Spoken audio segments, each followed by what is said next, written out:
Okay, let me just check in to make sure it's working.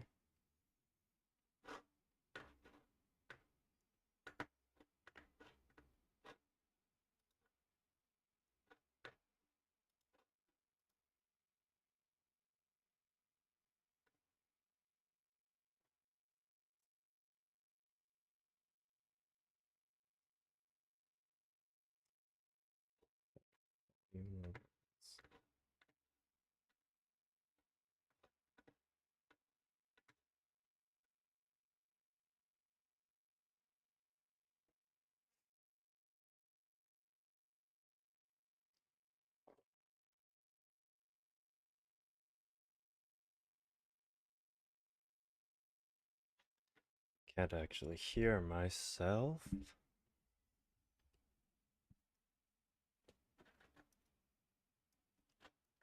Oh, no, there we go. Okay.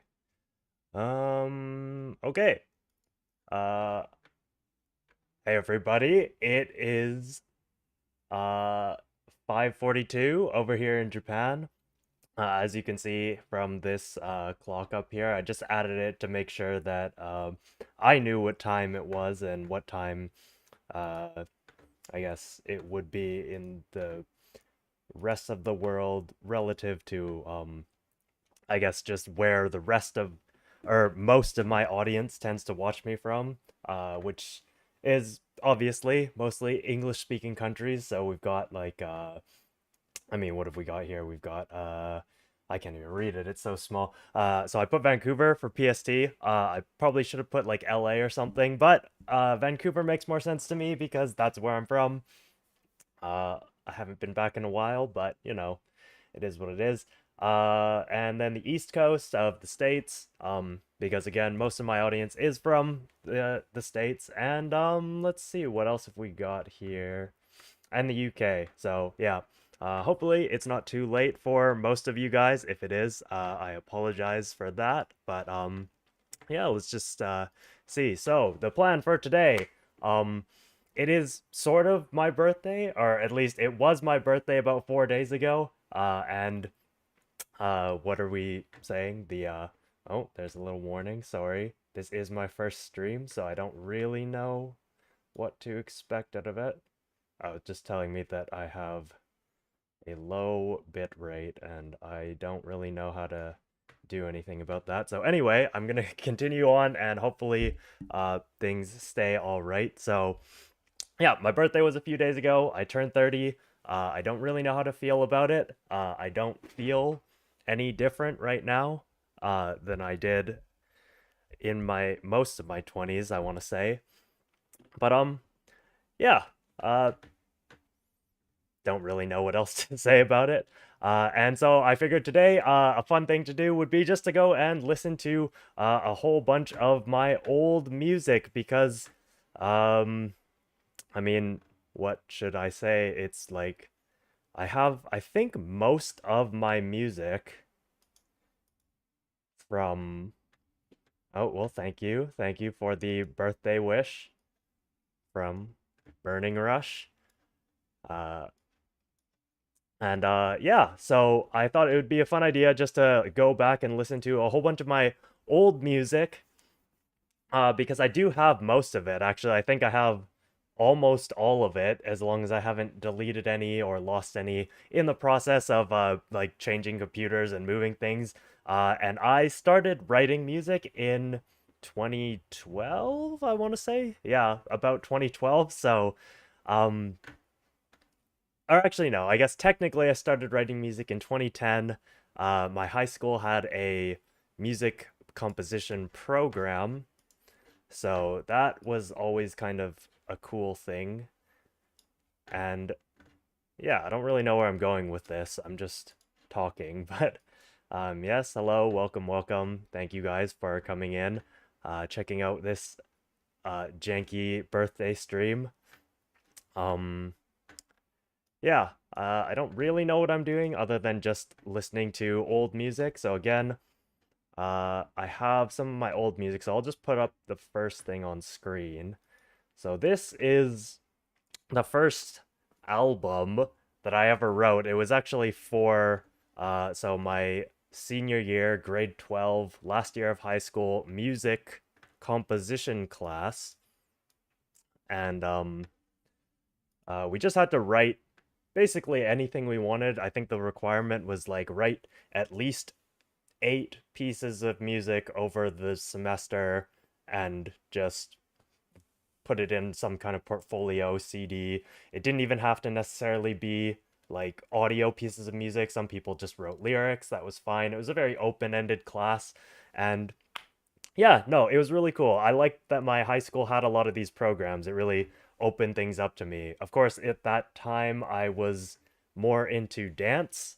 Uh, and that is a separate tangent that I can go on another time. But yeah, this stream is about music, so why don't we just get started? I don't think there's gonna be a ton of people coming into this live stream, uh, just because I'm not a streamer and my only streaming presence is this. So, yeah, I chose to do it on YouTube instead of Twitch just because I have zero Twitch presence, whereas at least on YouTube I do have my small channel.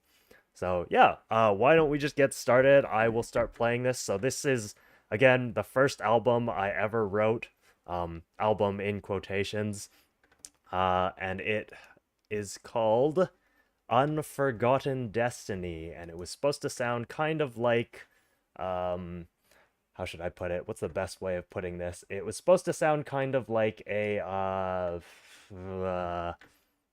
video game soundtrack, but it wasn't written for anything in particular. And there's going to be a lot of plagiarism because when I ran out of ideas, I just stole melodies and straight up ripped things off. So I will talk about those after the tracks that it's relevant for come up. So for now, let's just get started. So the first one from Unforgotten Destiny is called The Start of an Adventure.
All right, pretty simple stuff. The sounds, so for one, I guess I should say like we can't really judge the sound packs that I had available to me back in the day because for one, I was a high schooler so I didn't have the money to afford my own things. I didn't even have my own Mac, so all of the music that I did for this was written at school on the Macs they had there. And so I think a lot of these are not stock GarageBand instruments, but they're like the stock. I mean, I guess for at the time they were kind of like stock GarageBand, like stock Logic sounds. Actually, no, not Logic. I was definitely working off of GarageBand specifically, but they had the slightly upgraded orchestral sounds, and I had realized that I had really liked uh, the sound of orchestra and stuff at that point. I didn't really know much of anything about harmony or how a lot of it worked. I knew music theory because I've been playing piano since I was about 5, but yeah, so the actual sounds themselves are gonna sound pretty terrible. They're all like MIDI generated things. Um, but yeah, I don't have a ton to say about this one in particular. I think a lot of my early music, because I didn't know much about orchestration or arrangement and I guess good harmonic progression, a lot of my early stuff is based mostly off of melodic content and just so I think actually this one maybe not so much, but like in some of my earlier compositions, I do still think I have a lot of pretty good melodies, decent melodies at least, for having no real composition experience at the time.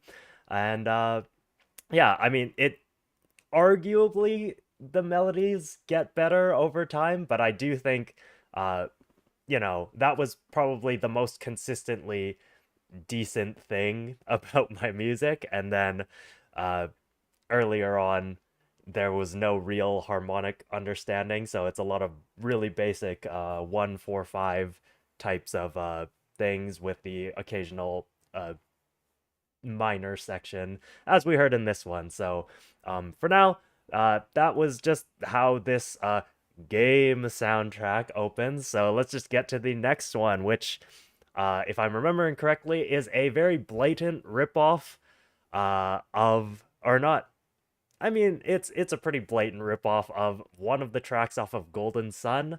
But yeah, let's just see how it goes.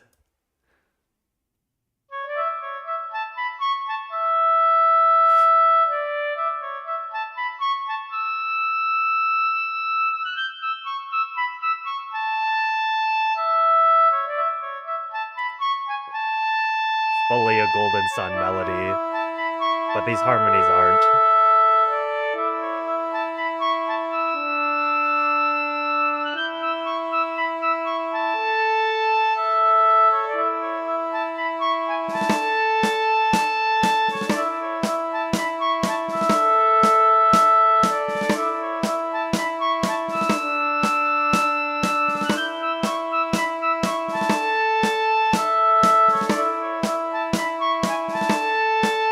Uh, this also happened a lot. A lot of just repetitions, arguably minimalist music, but definitely not what was on my mind.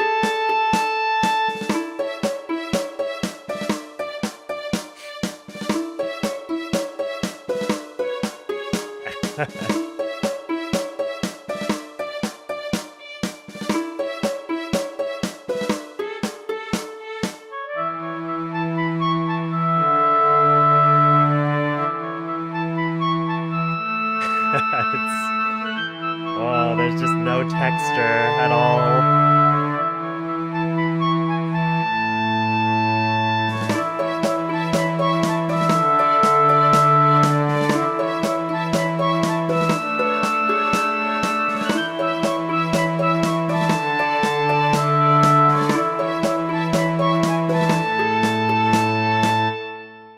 So very uninteresting, very sparse, like no understanding of filling out the texture and building full chords or anything like that. Just completely sort of bleh. Like you have one line, yeah, it's like this might have worked if it had been, let's say, like an 8-bit, a chip tune type of thing. But no, this was because I chose to make it orchestral. orchestral. Um, it just doesn't really work. There are some interesting harmonies that come out in it, but that wasn't intentional. And definitely, I do remember discussing with my teacher while I was trying to write this one. I was thinking, there was one thing that I wanted to do, but I didn't really know how to do it. And I thought, oh, these notes don't sound good together because they're clashing. And she said, oh, why don't you just bring up this line and they'll be more consonant. But what I wanted was the dissonance. It just didn't sound right in the context that I was doing it, probably because there weren't enough textures or other notes to make the chords sound good in context. So, kind of shitty, but it is what it is. So, anyway, let's just keep going. That was, oh yeah, and the main melody line, that is, I can't remember what Golden Sun track that is. I would have to pull up the Golden Sun soundtrack, and I don't have it prepped on me, and I don't want to have to search for that specific one. Um, I think it's like the track that plays when you visit like Kalima and Bilibin and stuff. But yeah, no, just a ripped off melody that's not exactly correct off the top of my head from when I was 17. Yeah, I guess I would have been 17 then. So, 17-year-old me, and now I'm 30. So, 13 years ago, some of my very first compositions. Let's keep going. Ooh, scary.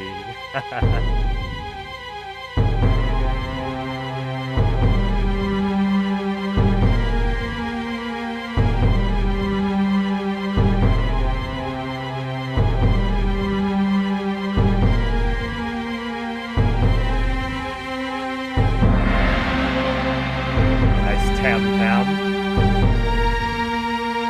but no reason for it. Because there's nothing that came after that would made it worthwhile. Key change.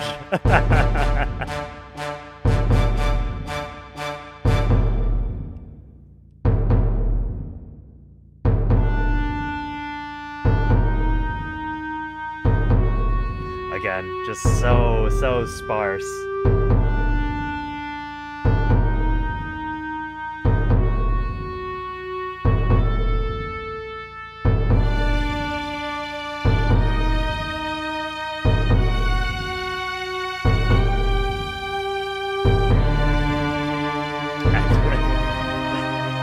Ooh, descending bass line.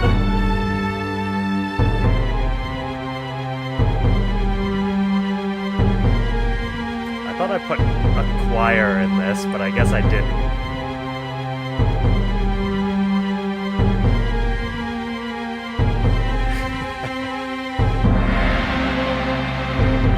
Oh, that tam tam, it's so good, but it needs so much more coming after it. Because it fills out the texture.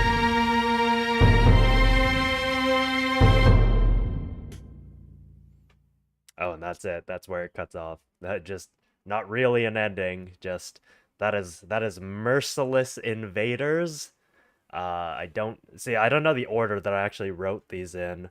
Um, but I do know I used that the first track that was playing the start of an adventure. That melody will come up at least two more times because I wanted there to be a coherent flow. So I kind of knew what I was doing in terms of creating an overarching narrative, I guess if I can call it that. Um, but yeah, it wasn't exactly the way that I probably should have done everything, at least musically, because I didn't know what I was doing. But then I don't know how many people in high school, at least in my high school, actually knew what they were doing. That class was kind of a fluff class that most people didn't take seriously. We actually did have a like prodigy composer kid at our school. Um, but that's neither here nor there. That is just not that had nothing to do with me. I just liked doing this, and then here we are now, where I am in Japan because I want to do music here. So, uh I'm not really embarrassed about this stuff, but then there's not a lot of people that are watching this stream anyway, so I guess there's nothing to be embarrassed about. It'd be more embarrassing if there were more of you, but it is what it is. Again, I don't have a streaming presence, so let's just move on to the next song. Not song, sorry, the next track. Home in Ruins, which I think uses that melody again, the adventure melody.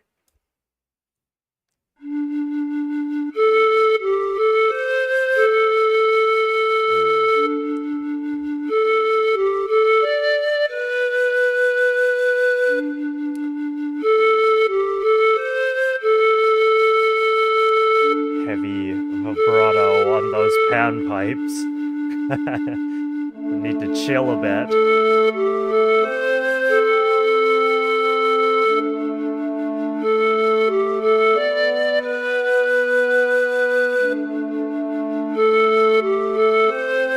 This one is kind of fittingly sparse. It could definitely use like one more layer.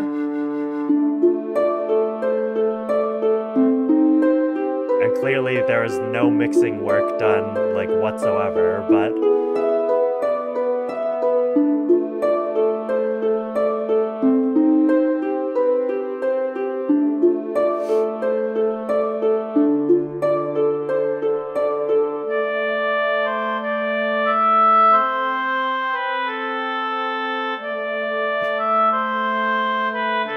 that is a Harry Potter melody.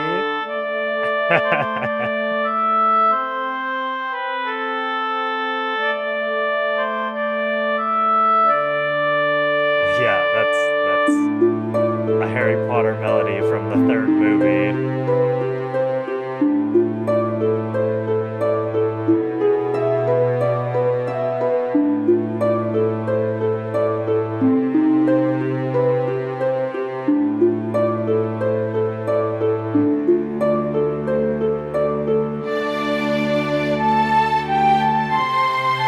Sorry about the train going by in the background.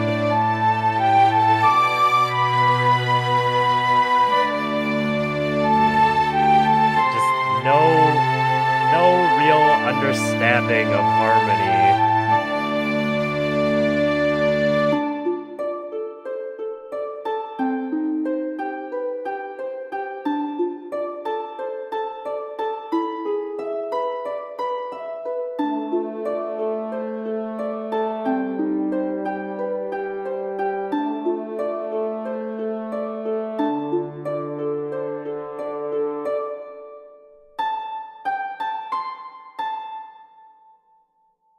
Okay, okay. Not a terrible like end on just the solo harp here, but it would have been a lot more effective if I had made use of fuller textures. Oh, wow. Okay. That was an attempt at a full textured ending note, and they're just all playing the same note though, so no harmony.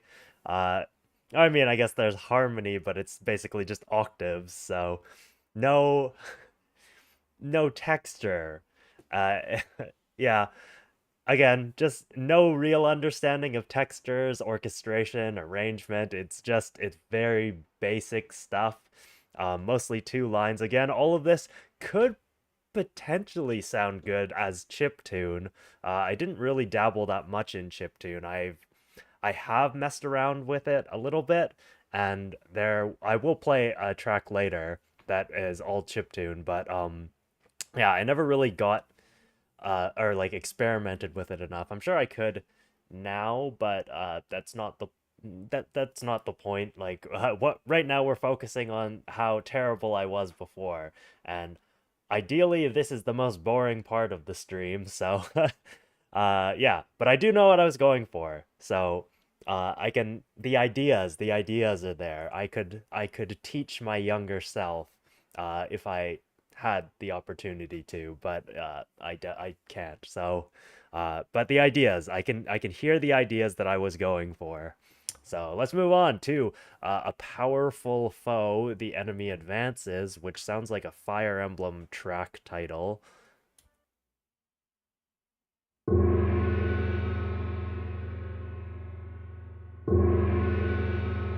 tam tam or gong.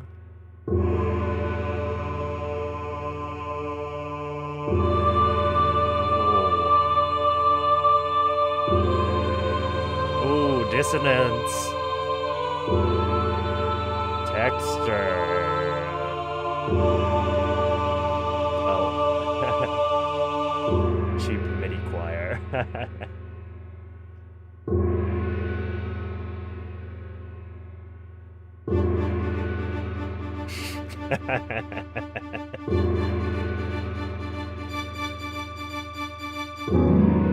Oh, and just a not tuned harp. And some timpanis that are also not in tune with the tam tam or gong or whatever it is.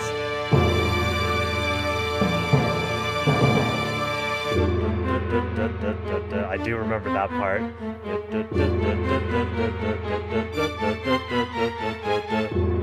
And then double time. And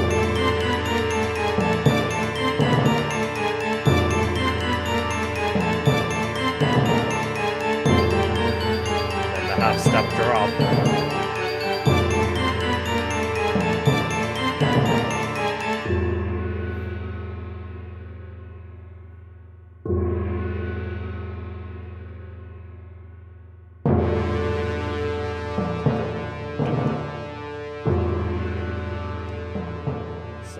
Ooh, a fade out ending because it's a looping track.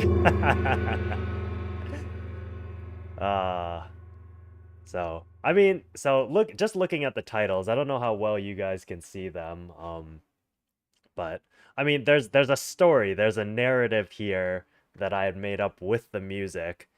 I could not tell you how the entirety of this what is it, like 12 track story is meant to go, but it goes somehow.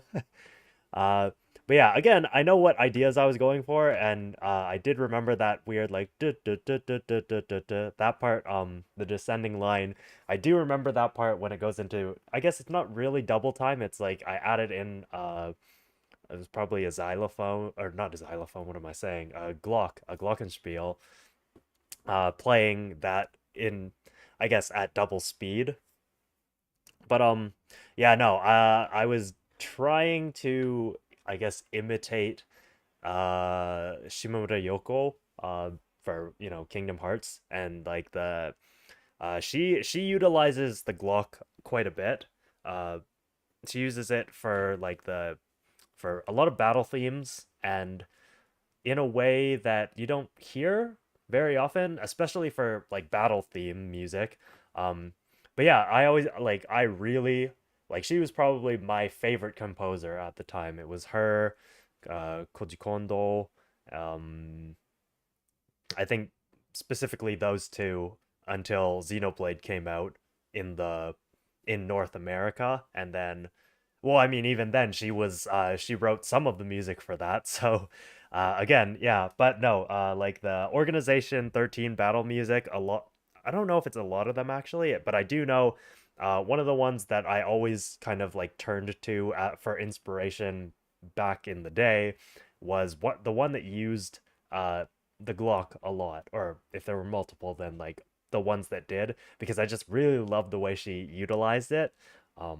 Oh, George, thank you. Thank you for the birthday wish. Being 30 is a little weird when I'm judging music from when I was 17, but yeah. So, anyway, yeah, I know what I was going for with that. Again, just no understanding of textures or good harmonic progression, or finding sounds that were actually in tune in the right key with each other. Like that harp gliss was just not it at all. But anyway, let's move on to the next one. So that was A Powerful Foe, The Enemy Advances. And next up we have, what is this? This is Final Farewell. Ooh, dramatic.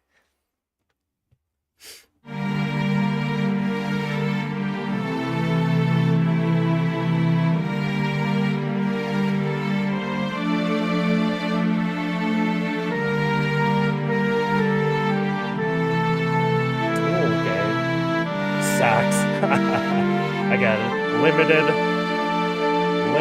sounds that I had to work with at the time.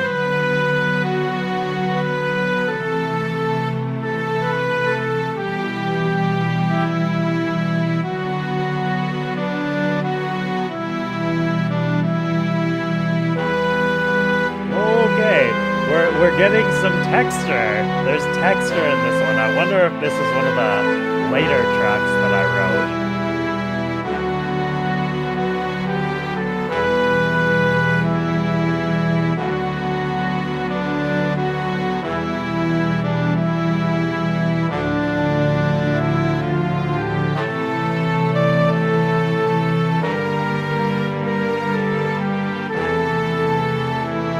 Oh, I know what it's leading up to too. I remember now.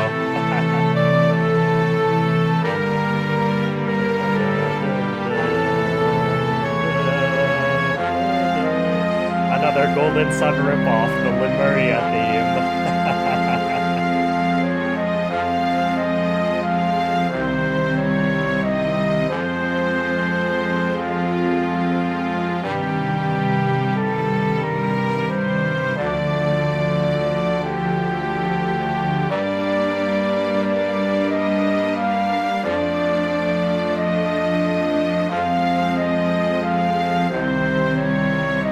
Oh, and I also know why it sounds weird, but I'll talk about that after.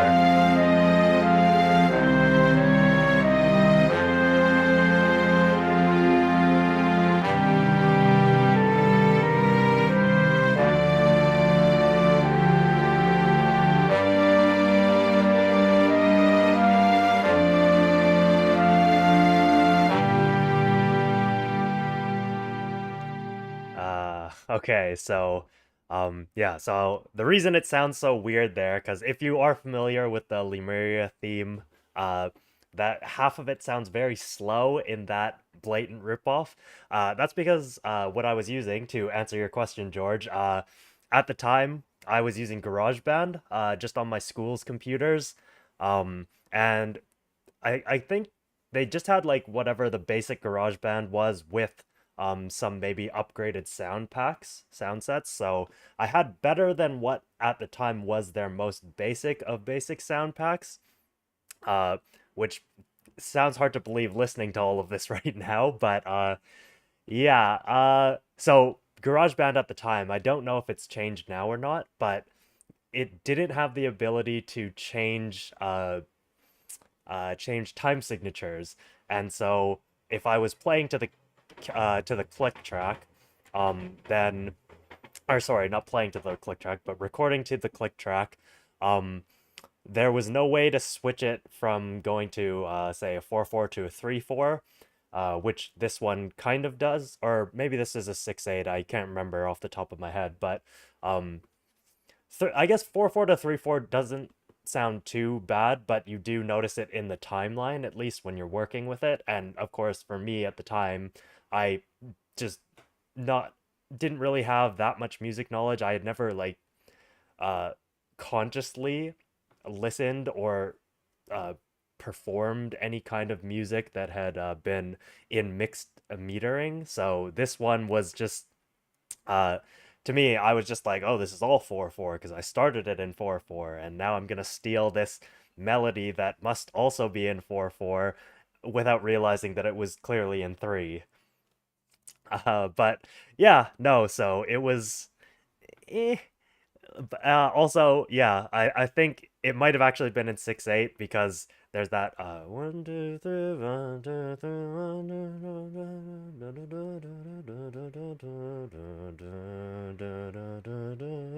Yeah, so the actual track, the Lemuria theme, is in 6/8, and this was all in 4/4. So definitely things got a little weird there. But again, I didn't know anything about that at the time. I just wanted to write music and I needed more of an idea to make something that wouldn't be like a minute long. So I stole a melody. So that is the second track, or second, I guess, third time on this album where I've stolen a melody. But anyway, let's keep moving. So, final farewell goes to Rallying Cry.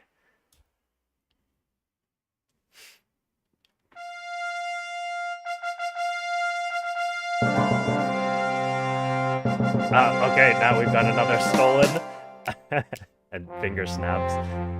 This is a Kid Icarus. Me blatantly taking Kid Icarus themes. And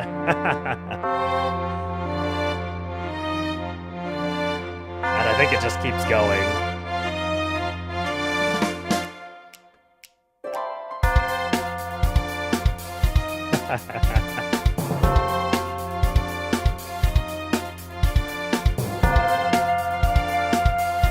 Let's just fix this up a bit.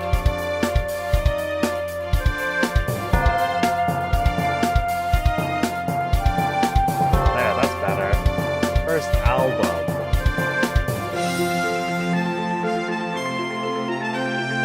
Oh, and now stealing. Oh, no, not stealing. It just sounds kind of similar. Similar shape, but not the melody.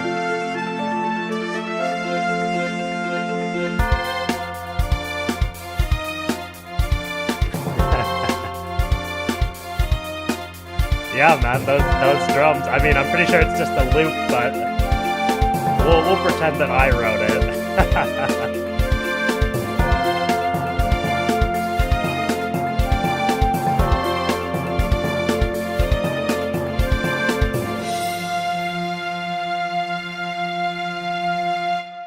And a string hold that went on for a little bit too long there at the end.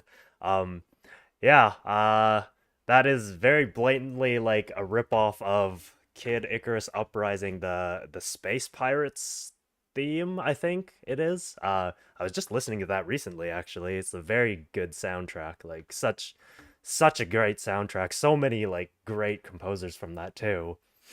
No shame in borrowing, it's not stealing if others don't know. Ideas from established soundtracks. I started off doing something similar, but with Fujisawa soundtrack for Land of the Lustrous. Yeah, for sure. Oh, like to this day, the one thing that any great artist will or should tell younger and aspiring artists is to steal ideas. I think me specifically at that time, I maybe took that a little bit too literally. Just blatantly stealing melody lines and things like that and calling it my own music. But again, at the time, this is like very, very early stuff that I didn't know. I didn't know how to write music at that time. And so there's only a few. I mean, I'd say like at least half of the tracks on here are original melodies. Um, but yeah, definitely to this day, I steal a lot of ideas. And I definitely know how to utilize them a lot better than I did back then. That's what 13 years of experience in anything will give you. But yeah, no, it's funny. It's less cringe than I thought it would be, but it is kind of stupid, if that makes sense. So yeah, anyway, that was Rallying Cry, my original song, or original track. So let's move on to The Last Battle.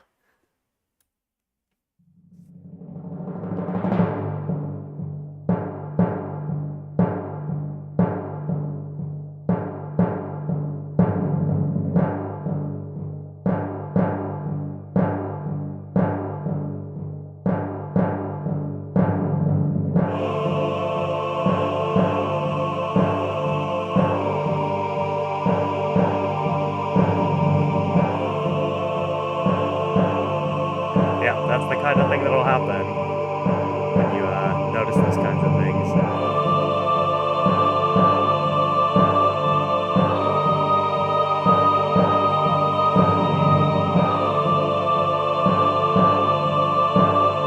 Definitely more texture than the earlier tracks.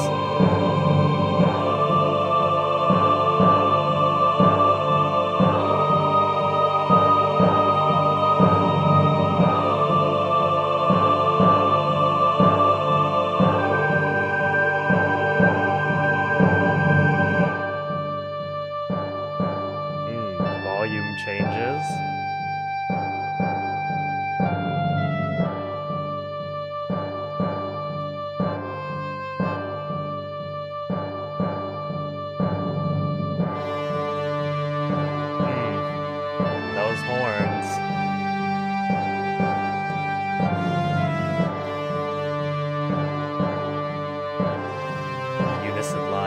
don't sound great. And it's just a lot of repetition.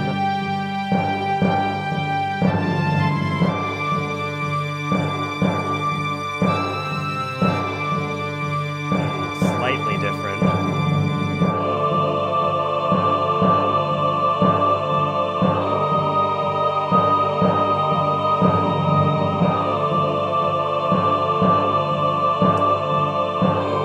Yeah, I don't mind the choir bits in this. Definitely the actual instrumental bits are a little mostly because they're just playing in unison, but these parts are actually kind of okay.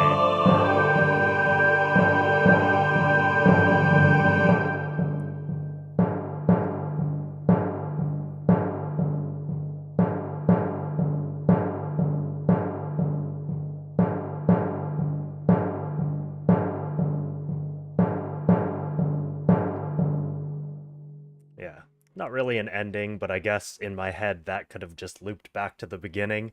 Uh, I don't have a lot to say about that one. Like you can hear the ideas in there pretty easily. Um, it's not really a great battle track, I guess, but the ideas are there. um, More of a dramatic moment, last stand type of deal before an actual battle theme or something like that. Uh, yeah, definitely the part where I can't remember, it was like the horns and the was it an oboe? It was some kind of nasally sounding instrument, probably a MIDI oboe. Um, Definitely could have used some more texture in there. Was searching for an OST that is fantasy driven. Do you have any anime OSTs in mind? Um, Free Run. Free Run's a good fantasy thing. Actually, what was I listening to just recently? Dungeon Meshi, Delicious in Dungeon, also a very good um soundtrack, fantasy style soundtrack, and definitely one that I want to talk about at some point. Uh, Apologies that I haven't actually uploaded anything in a while. I mean, I guess it's been a month, but I just don't have time any these days. But yeah, no, definitely Dungeon Meshi. I would recommend as a fantasy soundtrack. I do again want to talk about it at some point because there's so much good stuff in there. Mitsuda is just so good. The woodwind, kind of hard to get that sound and implement it in GarageBand without it sounding funky. For sure. For sure, yeah. I mean, like, there's a lot of, especially, like, considering the time. Like, I remember when I was first working with all of this stuff, a lot of it sounded like leagues and leagues ahead of just what was in base GarageBand. And, so I remember, like, there were only, I think, 3 computers in my music comp classroom that had these upgraded sound packs, and I would always like run to those ones first because otherwise I'd be working with the bass stuff, and the bass stuff just it just did not cut it for what my grand vision of this intense video game sounding soundtrack was supposed to turn out like. Yeah, Free Run is amazing, but more laid back. So was searching something more up tempo, would definitely check out Dungeon Meshi. Thanks. Yeah, for sure. Off the top of my head, I can't think of anything. I definitely know like way more fantasy soundtracks because I like fantasy is like what I love. But definitely like Free Run and Dungeon Meshi, those are the two. If you want like fantasy style soundtracks, those are the ones that I would recommend because you'll get a lot of fantasy shows that just they'll play like really beautiful sort of what do you call it, like orchestral music, and it works for the setting, but it doesn't necessarily give off fantasy vibes, at least not as much as I think these two do. So yeah, definitely those ones are like on the tip of my tongue. That's the wrong expression, but you know what I mean. Anyway, so that was the last battle. Let's move to War's End. I actually don't remember this one at all.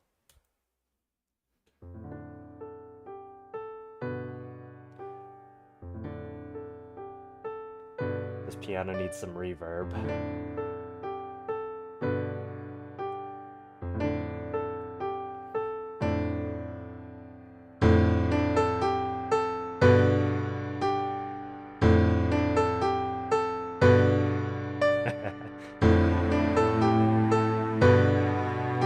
needed to fade in.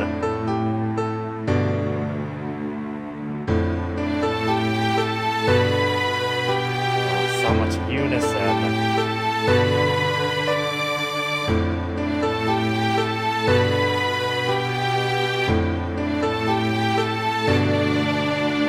That's also Fairy Tale is also a good fantasy style soundtrack.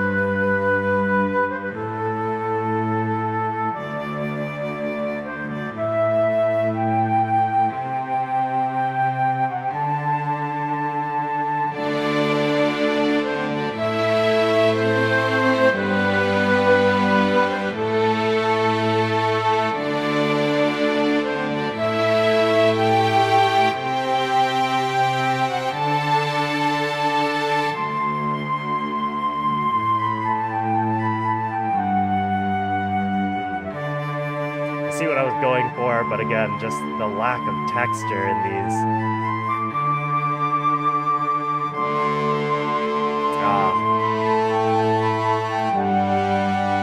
Not terrible sounding horns, actually, but not adding any texture because it's just a doubling of the bass line.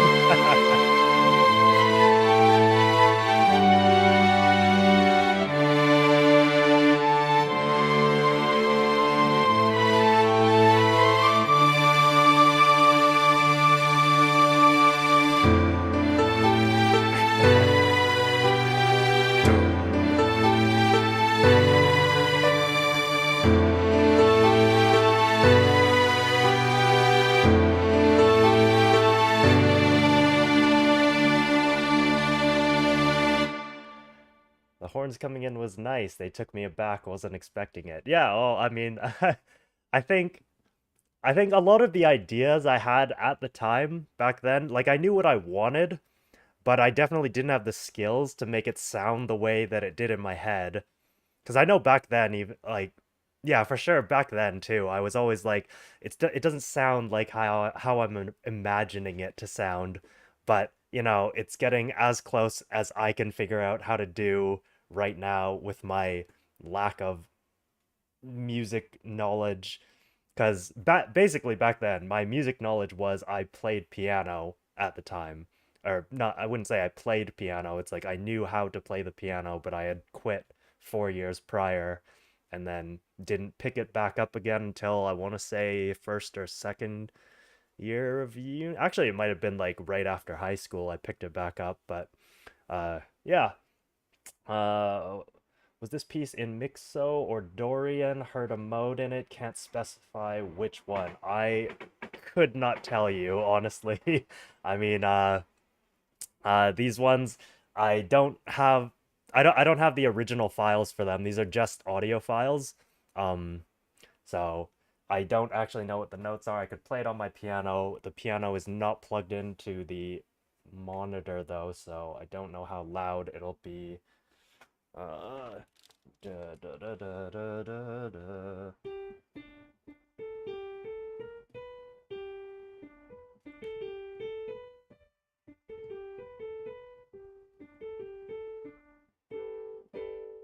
So that is, I mean, that's only four different notes. What was the bass line? No, that's Lord of the Rings. I already forgot what the bass line was, but I don't think it was any specific mode, honestly. And if it was definitely not intentional because I didn't even know I didn't know what a mode was at the time, for one. And on top of not knowing what a mode was, had I known, I only knew how to write in major and minor specifically. So, yeah. Cheers. Yeah, Uticamp. I got this shirt like I want to say 3, 4 years ago. I thought about wearing something cool for stream, but I don't know what constitutes cool, so I just threw this on, and it's comfy. The shirt is also comfy, so yeah. Anyway, so that is War's End, and that is the second last track. So let's just move on to the last one. That is going to share the same melody as the opening one, and what was the other one that had the same melody? Home in Ruins, I think. So yeah, Let's see if I ended it big. It is the longest track on here, 3:19, so let's see.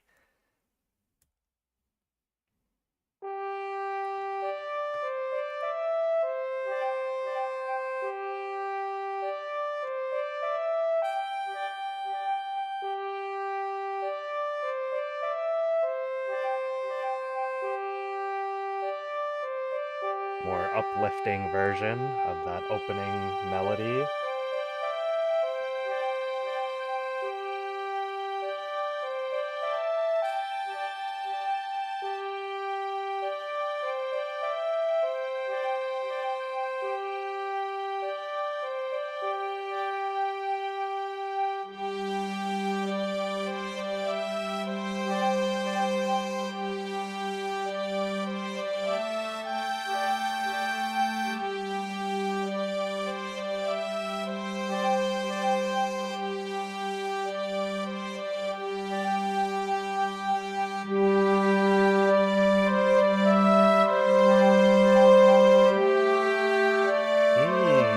Okay, a nice little rise there with the clarinet out and then back. Oh, and then a fall.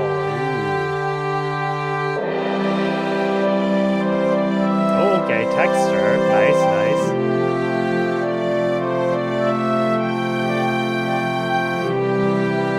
Ah, there we go. Nice full textures.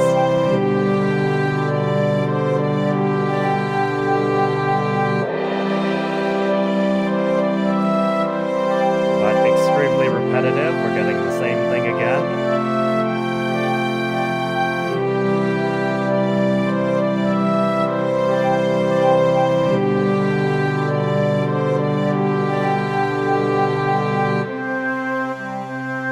Oh, and then we took them away. But not in a pleasing way, because the horns are definitely not what need to be underneath.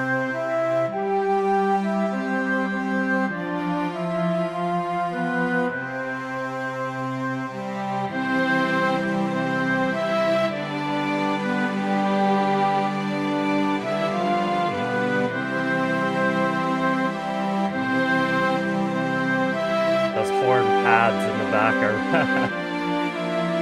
very synth-like.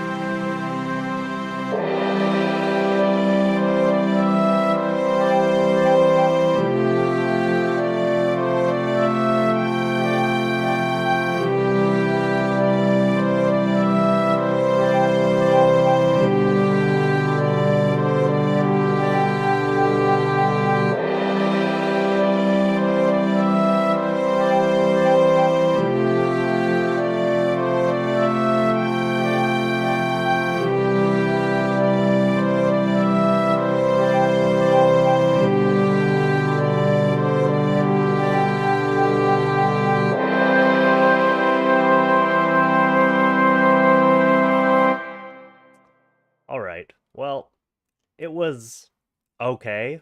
Okay for an ending. Definitely had, for a slow track, I guess, it had some pretty good textures mixed in there. But yeah, that was not what I was expecting so much.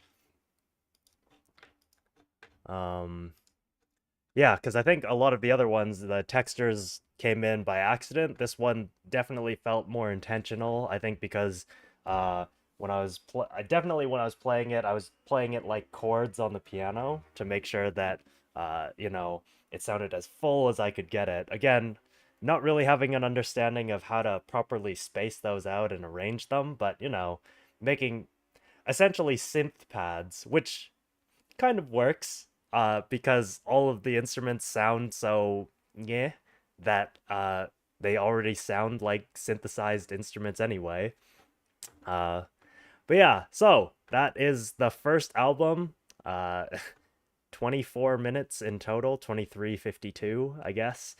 For 17-year-old me who knew nothing about music, they definitely got better as they went along. So I'm wondering if I actually wrote these mostly in order. But yeah, Anyway, so what else did I have? Because I don't know what came next for me chronologically. Oh, I do also want to mention this album uh got me an A plus in my music comp class, and also my school gave out awards to like in every class. I guess the teachers who were in charge of those classes, they would just hand like nominate a student in that class who they thought deserved like the top student award. So I came first in this class for this album, which is, I mean, I don't know if that's telling of the ability levels of everyone in that class or not, but I mean, I took it happily, and then that was sort of an early motivation for me to switch my uni major from business to music. So uh cheers to uh I I can't even remember my teacher's name now. It's been so long. Uh I probably should remember it. I think it was no, I'm mixing her up with someone else. It was a kind of a funny name, but either way, Miss Music Comp t- grade 10 and 12 teacher, because there was no grade 11 class for some reason. Cheers to you. Thank you for instilling the composition bug in me. But anyway, so what is the next batch of music that we should go for? I think it was a bunch of non-specific tracks, or non like album tracks. Like I just started writing things uh because I was doing it as a hobby and then decided that I actually wanted to start doing it for school. So let's see. What have we got? Which is the first one here? December 16th, 2012, 19th, 16th. Oh, wow. I was finishing these like all around the same time. Oh, no. Oh, okay. Oh, okay. December 8th. December 8th. Okay, let's go chronologically. So I'll try and put these in order. So let's just let's put this one in first. Oh, what happened to you? Come back.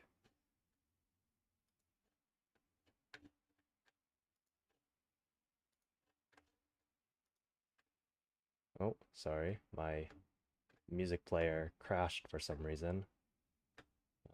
Let's see. Open with. Whoa, okay. These are definitely, wow, these are not in order whatsoever. Okay. Here, let's let's remove all of them and then put them in the order that I want to. So that is the first one. Sorry about that.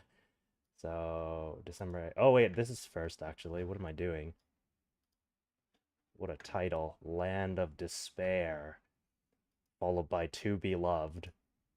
Um, December. Oh, and this one comes before. Wow, damn. What am I doing? To Be Loved, get out of here. You're third. 16. December 19th. Wow, okay. I finished these like all around the same time. Let's go. Final Dance. Finalis Korea. Eternal. I'm not gonna play Eternal. That was an unfinished project that it just didn't turn out how it was meant to. This one. Then where does victory and results go in? I guess it goes in here. Um, okay, so this is the last few tracks that I wrote in 2012. So these are non-specific. These are not from an album, quote unquote. These were just things that I was writing in my spare time as I was considering if I wanted to stay in my major or not. I mean, I guess first semester was fine for business. I made a few friends while I was there, but then second semester, I was just not really enjoying it. And then I think by the second term of second year, I was fully in the music program. But anyway, let's change this text. What can I even call this? Um, last tracks, compositions from 2012.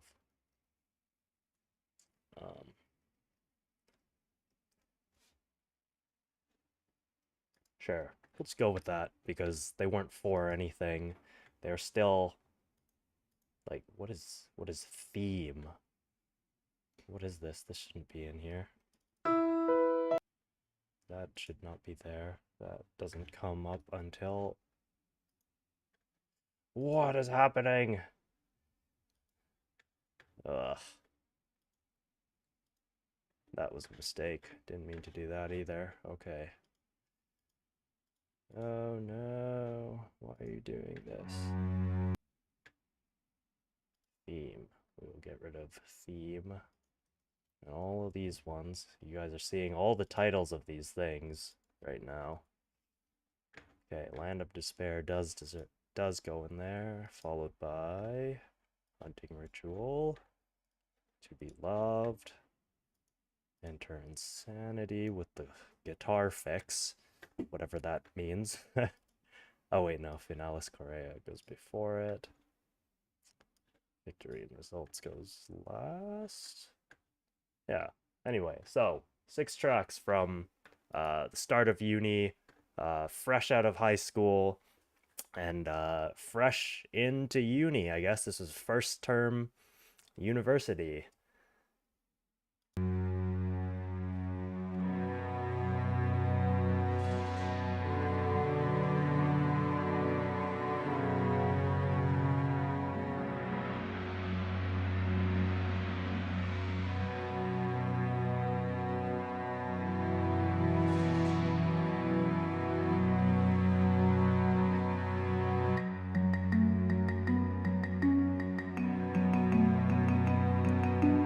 Nice. Uni for music. Are you doing composition? Are you a performance major?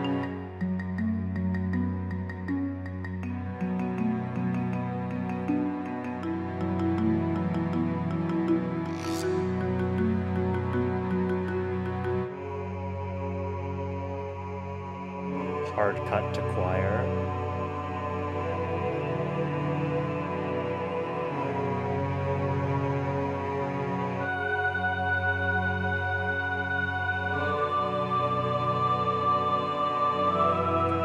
Also the longest thing I had written up until this point. 4.5 minutes, almost, or 4:40. Jeez. Composition, nice. The bug spreads.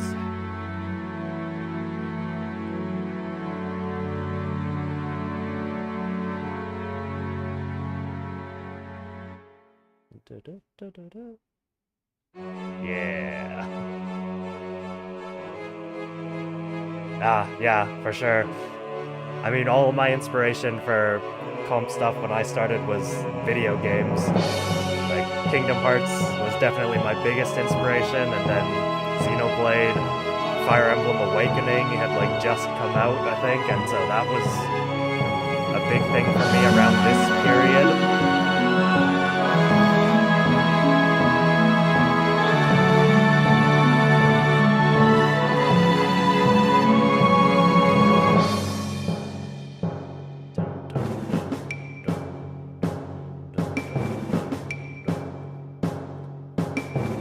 It's definitely a big step up from everything I wrote in high school to this. It's still not amazing, but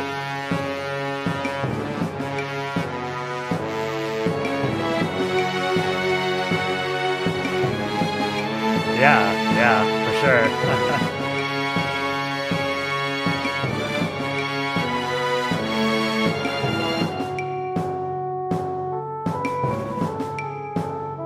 I think I had switched to had I switched to Logic yet? Maybe I was still working in GarageBand. I don't know when I made the switch to Logic.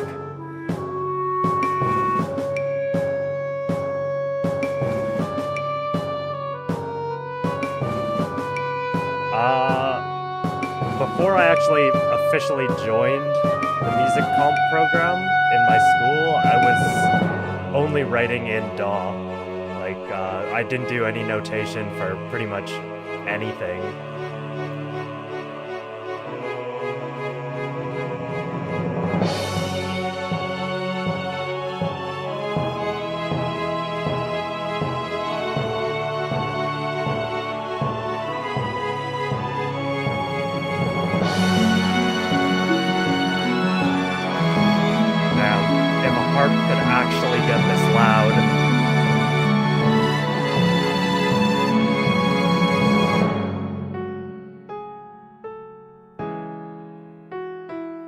the smoothest transition. I know what I was going for, but could have been built up to a little better.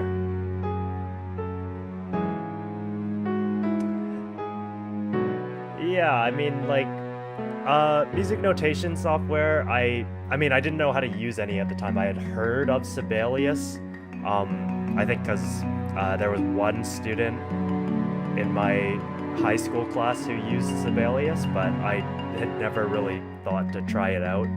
And the thing was, like, I knew basic music theory, but I didn't know anything about like harmonic progressions or how to make proper like leading melodies and things. Just like I knew how to read music essentially, but I didn't know anything about the how should I put it, like the deeper parts of music theory. And I mean, even to this day, I still like, admittedly, I'm still not like the go-to expert on things like music theory. I think people make that mistake of assuming that I am like a big music theory nerd just because on my channel I talk about I use music theory to talk about things, and obviously the terminology and things that I'm using are very complex to people who aren't initiated to it, but um to those who are I'd say like of an intermediate level, everything I say, like a lot of times I need to like Google a lot of the things that I am going to talk about because even I can't remember exactly how they work. I get chord names wrong all the time, and then chord naming in general is just kind of like its own weird, messy thing that I really don't like getting into, but just in order to make it make sense for people who are just watching the videos and listening to me talk about it, uh, they're kind of a necessary evil. Uh, but yeah, so I mean, I still prefer to compose in DAWs, but I think my music sounds a lot different depending on which thing I'm composing in. Uh, so yeah, I mean, like, depending on how far we get with all of my music and stuff like that, I might actually get into some of the actual stuff that I was writing in uni, which I might have like actual recordings of, as opposed to all of these MIDI MIDI recordings of. Uh, but yeah, so anyway, there's I mean, there is a lot to talk about with this track, but bleh, it was uh, definitely a lot better than everything I wrote in high school. A lot more to go off of, a lot more textures, a lot more ideas that were definitely more coherent and flowed into each other a lot better. Still very early stuff, but I can see what I was going for with this, which is cool because there was no real concept for it. Unlike other tracks, which all were supposed to be telling a story in an album. I don't major in music, but you explain well enough, like in the Lustrous video, that even with music as my main hobby, I could still process that video quite clearly. For sure. And like I mean, even when I started the channel, I didn't really want to get super into music theory. I just wanted to use it as a sort of basis, saying like, oh, these chords are moving up in this way, or we're switching from like a major to a minor, and then depending on, certain things like, oh, we're using this Dorian mode, which is like the folk mode, which is good for fantasy and whatever. I didn't know you made a Lustrous video. I made two Land of the Lustrous videos. One for the opening and one for the soundtrack. The soundtrack one is kind of hidden because half the people who clicked on it assumed it was going to be about Made in Abyss because of the thumbnail and title, but it was not about Made in Abyss. Uh, and I think that upset some people. But anyway, yeah, so the opening video was amazing. So much dedication. Thank you. I wish I had that amount of time to still make these videos, because part of the problem and reason that I don't make videos as frequently as I did back then, I don't know how long you guys have been following me, but back then I was uploading every single week, and the reason for that is because had been accepted to go on the JET program, which I am currently on. Um, but this was all there was all the COVID stuff happening, and so I was like, okay, well, I'm supposed to leave in April, so I'll quit my job at the end of December, and then I'll have a few months to just like relax and then get ready to leave. Um, and then that got pushed back to September because Japan was still not letting people into the country.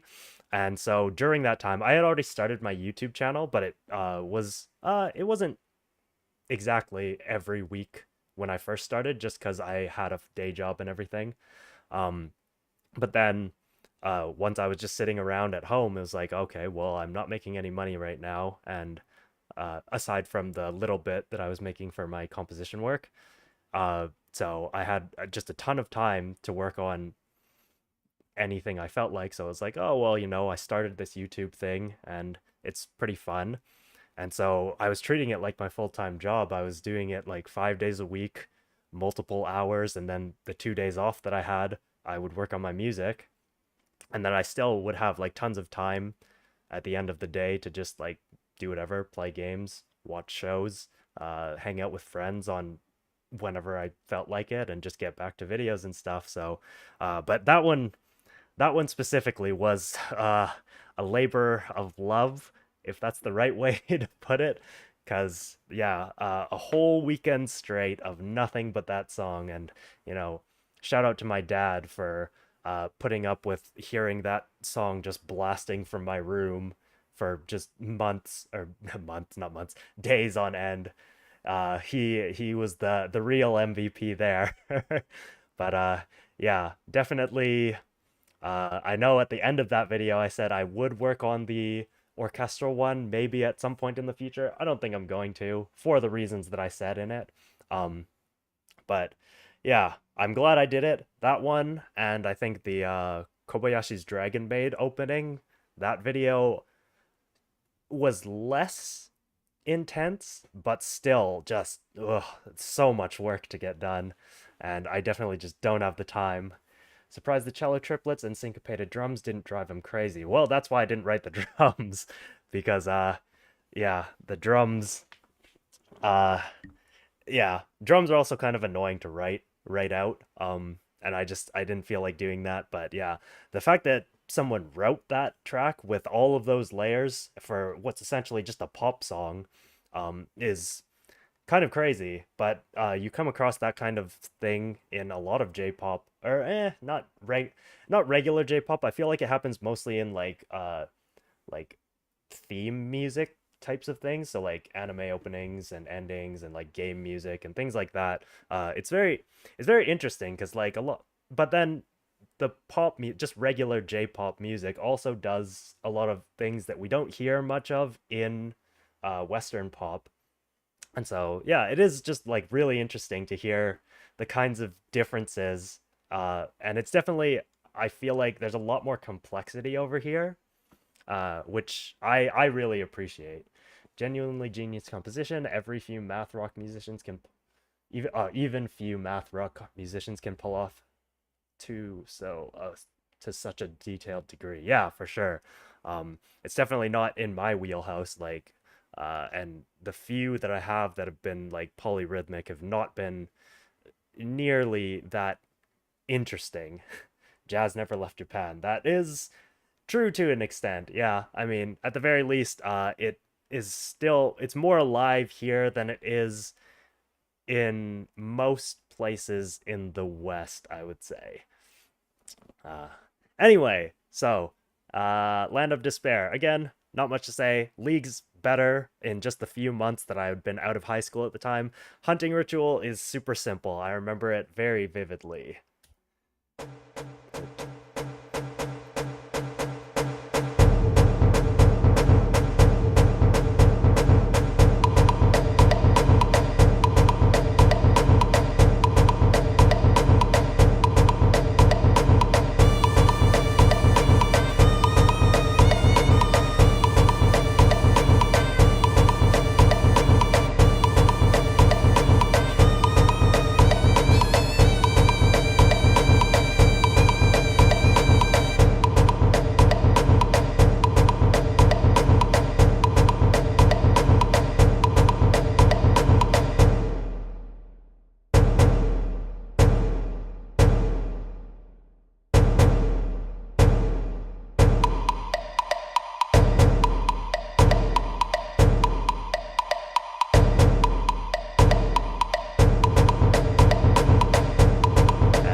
annoying instrument that I could find. I think it's a shenai? Is that what it's called? I can't remember.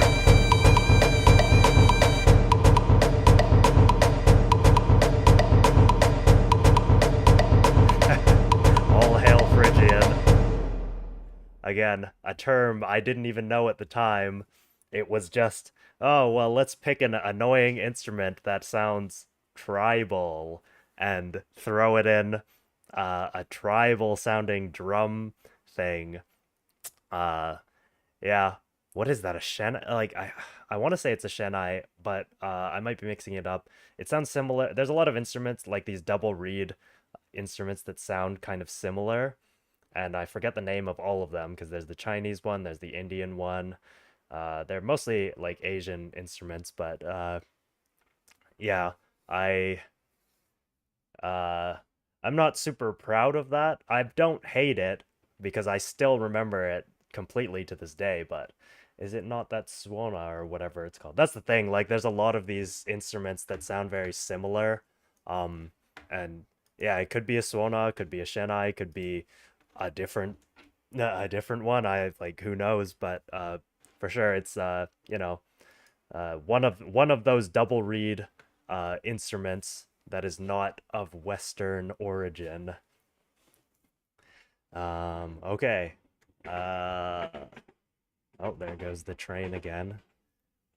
Anyway, so that was Hunting Ritual, and now next To Be Loved. To Be Loved, I think, is a piano solo. Okay.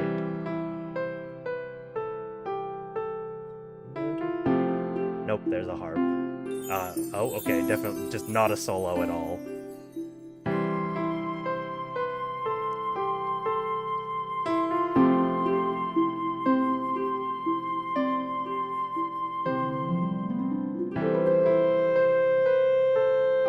Weird melody from the piano.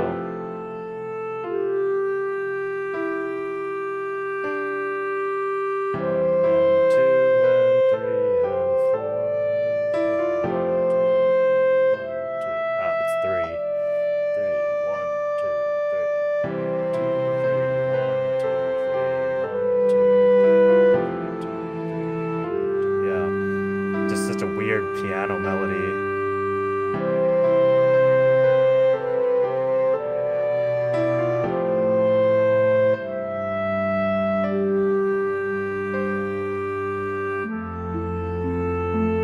Yeah, I don't really know what I was thinking with this one. Oh, I kind of like this section.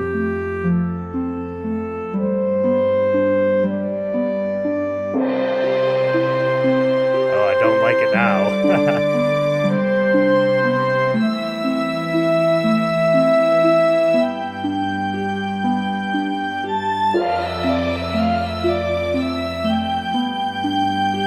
Yeah, what was I?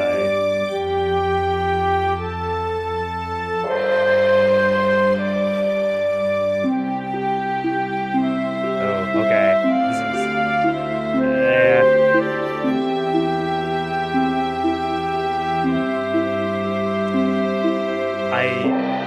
I'm gonna be honest, I don't think I know what I was going for with this one. I was just writing something peaceful and gave it a title that's a little bit like edgy. Not edgy, but like cheesy, dramatic.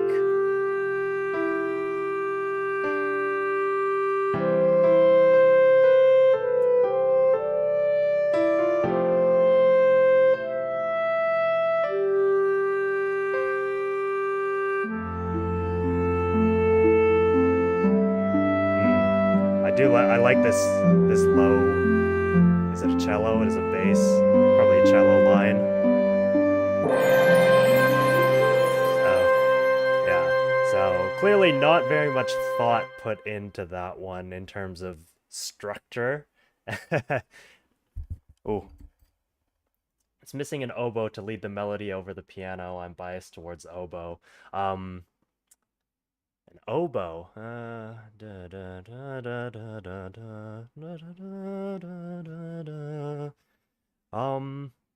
Yeah, I could imagine that. Some kind of woodwind could work. oboe, maybe not a clarinet actually. Yeah, oboe would work. I think a flute could also work. Um, something, yeah, a woodwind would probably do well there, but just structurally, I don't think I don't know what I was thinking back then. Honestly, I think that was just it was one of those times where it's like, you've got to write the garbage to get to the good stuff, and I just happened to finish the garbage this time. Like I have so many unfinished drafts of things that just didn't turn out into like just never became a full track, and so I never exported them as tracks because there was no reason to. This one just seems like one of those ones where it's like, here's an idea, here's an idea, here's another idea, except there weren't actually all that many ideas in it. So yeah, it's okay. I still think it sounds better than most of. Actually, you know what? No, it doesn't even sound better than some of the high school stuff. So shame on me. But again, garbage has to come out. I still write a ton of garbage, but it just doesn't see the light of day anymore. Uh, anyway, so the next one, actually, the next two I think are related because I was doing some kind of like pseudo, this is going to be like as if it's for like a game soundtrack type of thing. So, Finalis Korea, because I am so edgy and I needed a Latin name for the final dance, which I don't remember what this one sounds like. I think I vaguely remember what the one after it does. But yeah, we'll see.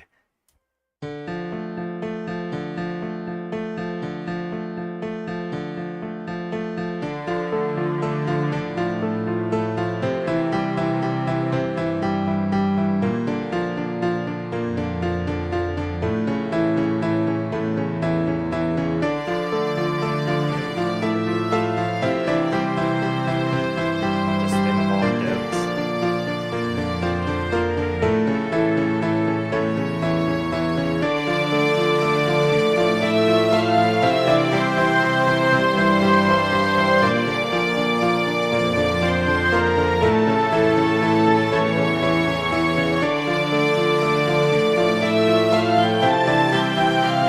Okay. Some okay ideas in here.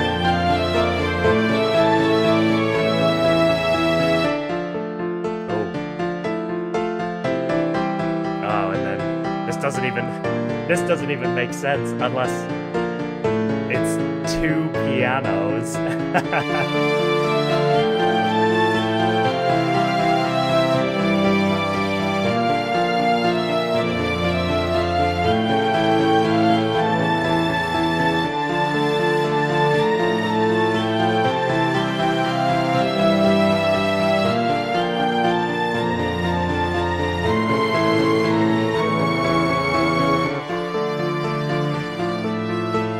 And then a weird drop back down. It needed a finishing note.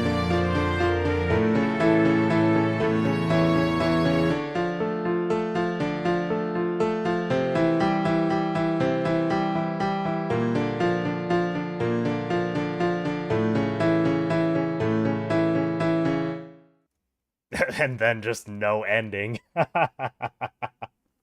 Oh, that's so good. This chord progression is kind of cheesy. Haha. Oh, for sure. Again, this is all like so I didn't officially like start music composition or like music theory classes proper until probably when did I start them? It was either end of 2013. Nah. Uh I think I took like a beginner's music theory course in the second semester. So this is the cutoff for me having basically no training other than having grown up learning how to play piano. Um, but yeah, no, this one was I mean, there's some ideas in there that I get. I think I know what I wanted it to be, but I couldn't realize it. Because I feel like if I were to take this now, take some of the ideas from this now and utilize them to make like uh Finalis Korea a 2024 edition, I could do something. I could do quite a bit with what's here. I just, yeah, I think I didn't know how to realize the ideas that I had here. Um, but yeah, for sure. It was definitely cheesy. I mean, look how edgy the title is so edgy on its own. For no reason too, because this wasn't for anything. So anyway, there's that, and then the next one is supposed to be like a sequel, I guess. It's supposed to be like, imagine the final dance had been played earlier in the story of whatever game it is, and then uh Enter Insanity, which is next, is like the boss battle version of this same track. I don't think the whole thing is this melody, but definitely part of it is at least. Also, I'm just realizing now that I am flipped on camera because I'm using my phone's front camera.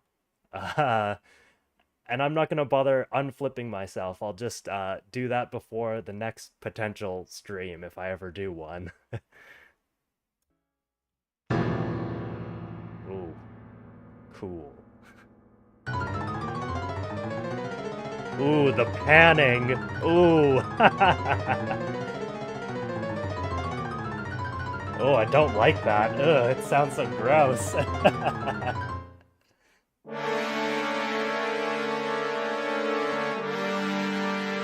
Oh, there's something consonant. Okay. Organ. Edge. Pokemon battle theme be like.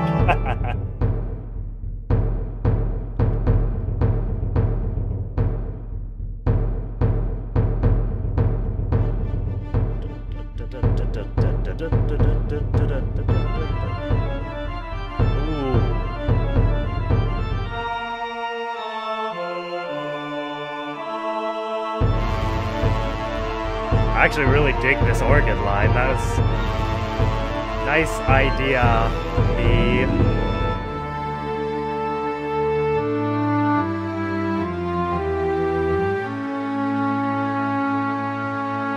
This is a little too slow for a battle theme, for the breakdown in a battle theme, but I do know what I get what I was going for with it.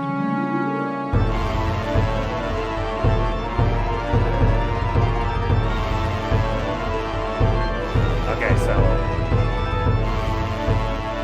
this is stage one of the hypothetical battle.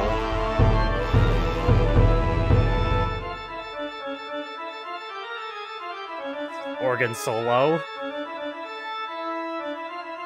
That's just not in any sort of time or anything. It's just an organ solo.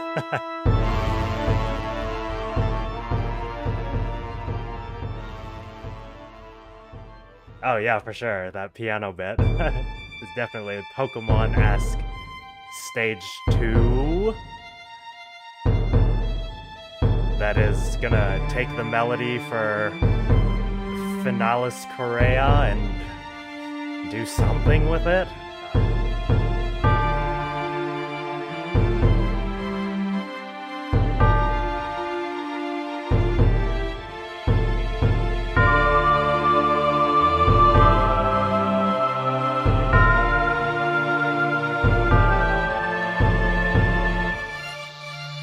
Ooh.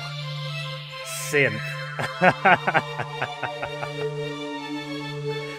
That wah synth. Ooh. Here we go. DDR time.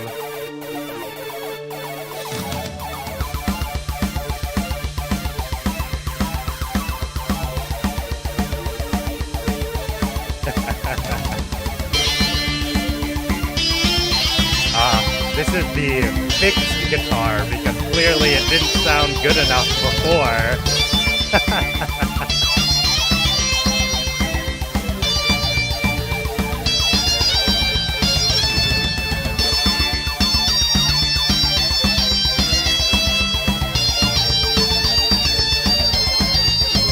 Needs a rhythm guitar. Something to shred in the background.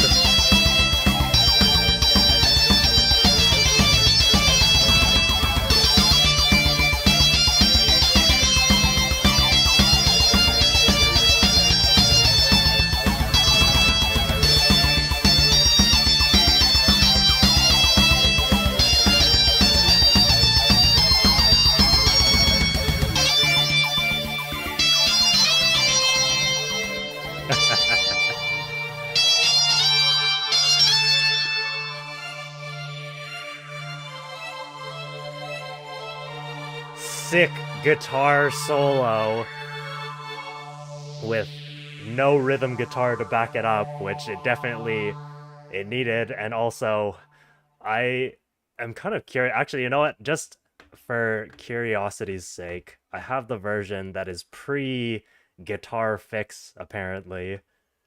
The organ part in the first half wasn't bad, to be honest. Oh yeah, no, I actually really like that organ part. But what did the guitar sound like before? If that was the fixed version. Uh,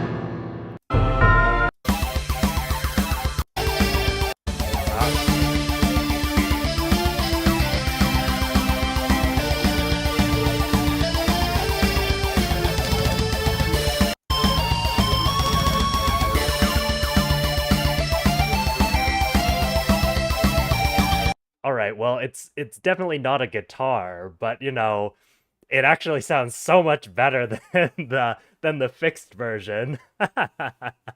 Yeah, that fixed guitar, I think I wanted it to be more realistic, like an actual guitar, and in that sense I get it because this one just sounds like a synthesizer, but it sounds so much better than the fixed version. Jeez.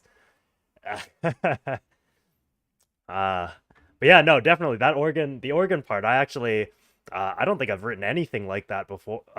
Since then, like I haven't really done anything with organ, mostly because I don't really know how to write for organ. But no, that was not not a bad line. And then even the solo was kind of weird. But then the title is Enter Insanity, so I don't even hate that it was a weird solo.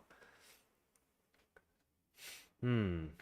Okay, and then the last one. I don't think the last one's very interesting. Victory and results. It's gonna be like exactly what you'd think, like post-battle victory fanfare, but turned into a whole track. And I think it sounds kind of like militaristic.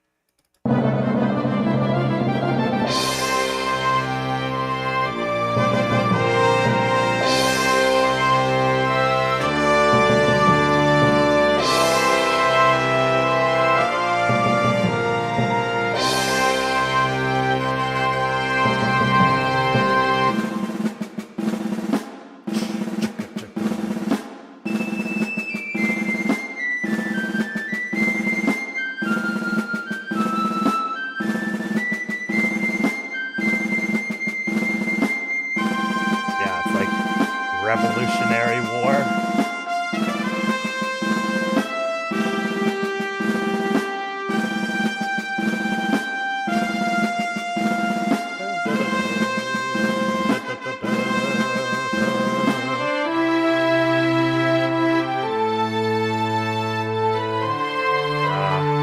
Still just not enough texture here.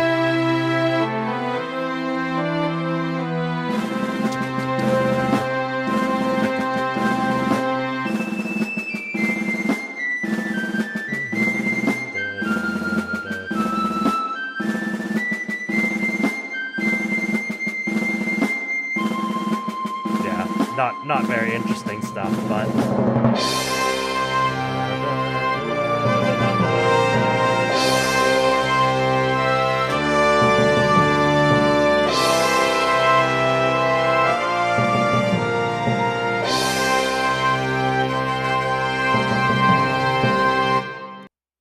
all right. Oh, I cut it off early. That's okay. It was over. Um, yeah, I think that sounded exactly like what I had imagined. Just it could use a little more texture, but honestly, that is kind of it. Yeah, there's not really anything to say. Uh, I'm struggling composition wise right now with writing stuff that is far beyond my ability to play on piano. Idea wise, any tips for that? Um, I don't know if I have any tips specifically because um I'm not that good at playing piano, and so most of the stuff that I write is much more difficult than I can play myself. Specifically, like piano wise, I can't play most of the thing. I think a lot of it comes from learning what a pianist can and can't do realistically. And depending on how many like other actually pianists, like actual pianists you know, and what their ability levels are, you can kind of you can ask them for tips on that. It's like, oh, does this seem playable? Is this realistic? You know, those kinds of things. But then also you can here, just one sec actually. Uh,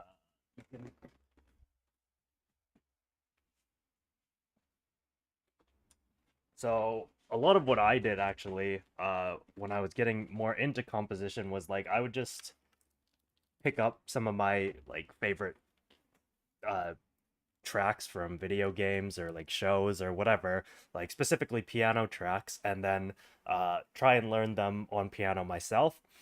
Because I mean, again, I'm not that good of a piano player, but the point was, you know, I'm getting the sense of like, oh, this is how a piano track can be played. And then if you are really interested in trying to learn the how like piano stuff works, you can like buy piano books. Again, sorry this is flipped, but I'm not gonna fix the camera at this point now. So I have like all of these different books. So this is like the piano solo collections for Kimi no Nawa. Um, it's just like piano renditions of a bunch of the different tracks from the soundtrack. I don't know if it's actually, yeah, a lot of them are also like the songs that, you know, Radwimps sang and stuff. But then there's also ones that are just like background tracks. So there's like this one, Akogare Cafe, which is just an instrumental.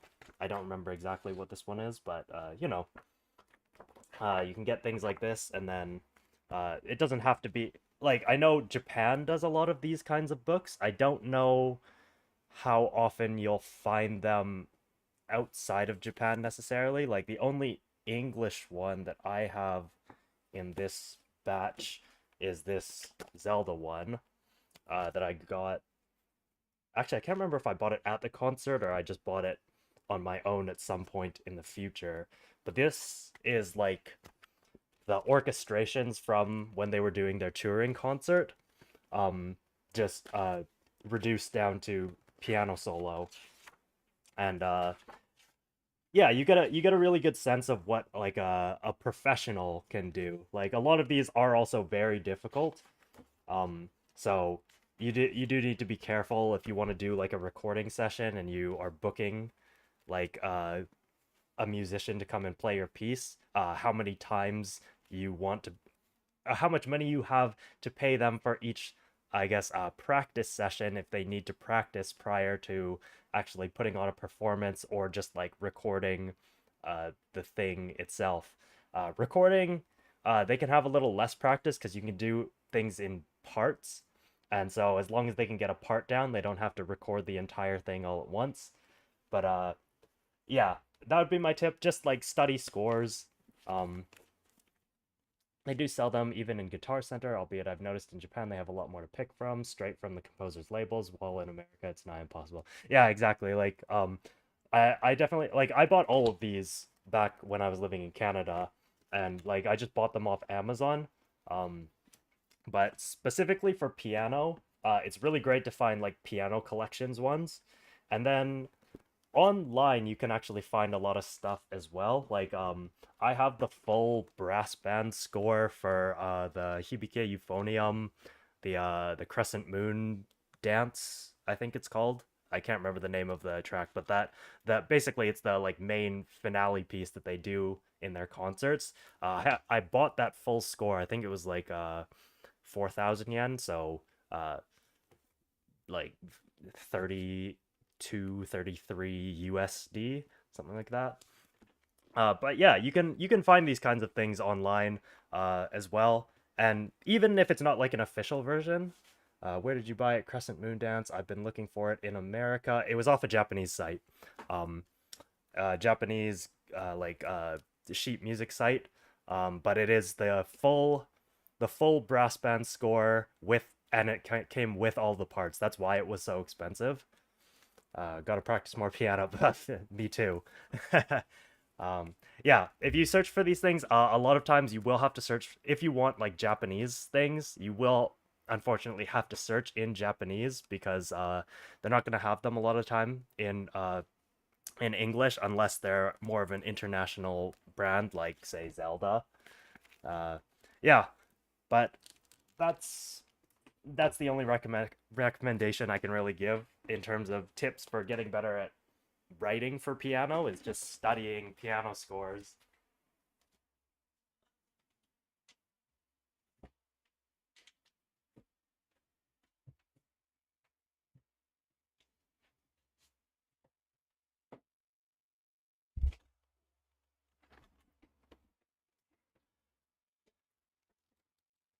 Oh yeah, that website, sadly, it's only for Japanese citizens. I've tried making an account for it.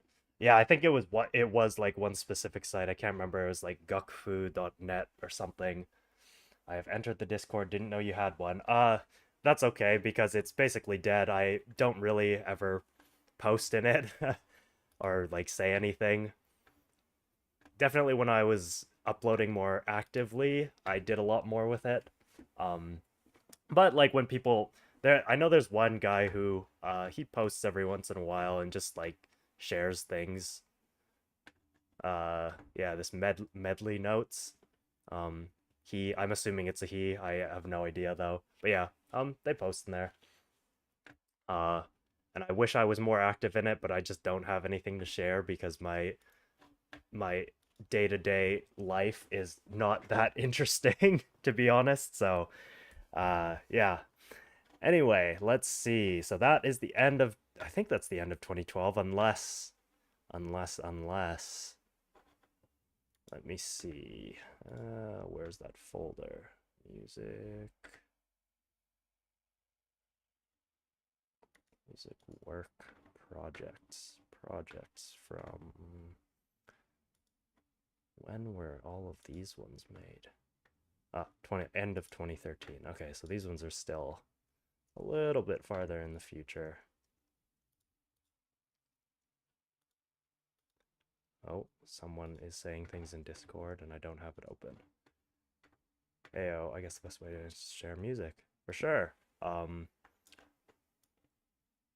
Do you want me to play it on stream? Because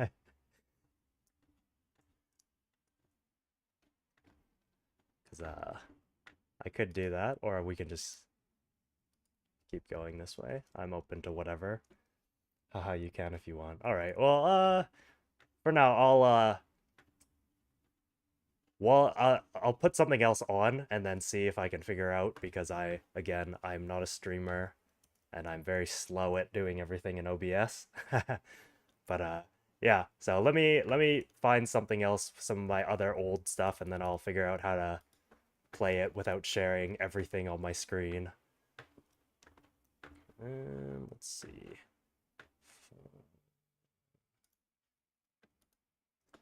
March, January. Oh, January 3rd. Okay. I don't know what this one is. It doesn't sound like it's going to be very interesting. Okay. Let's put this on. It's called To the Sky. It's from, like, pretty much right after all of these ones. And I will see if I can get your thing up in the stream.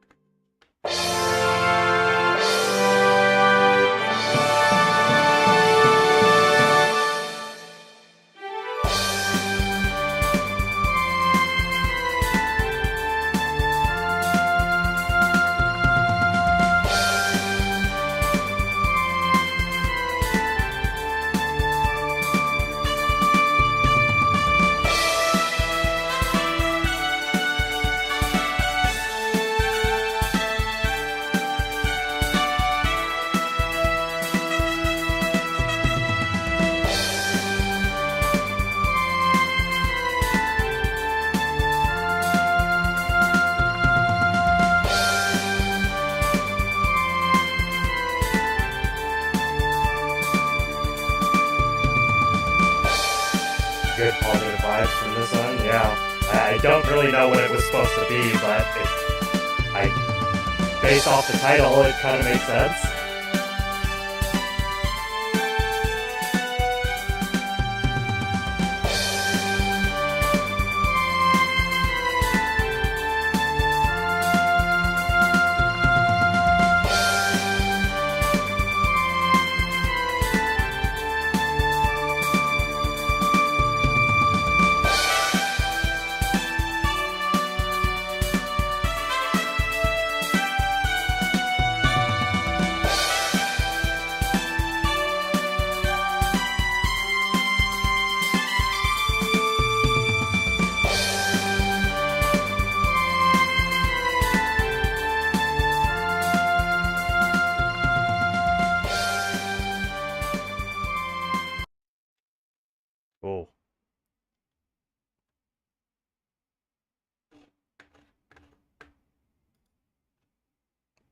Oh,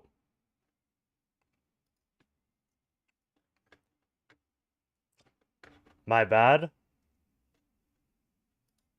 Sorry, I think I accidentally started playing your track right away. Didn't mean to do that. It sounded good from that little bit that I was playing. I don't know if that was coming through on stream or not, though. Um,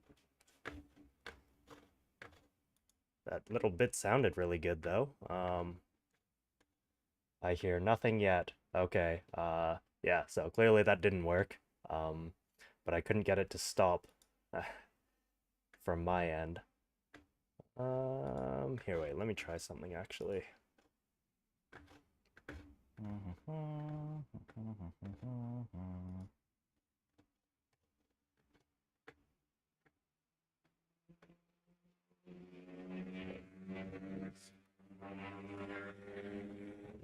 That was open.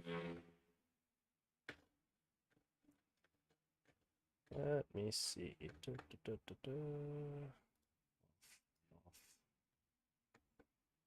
View on. Get my headphones. Okay, let's try audio input capture.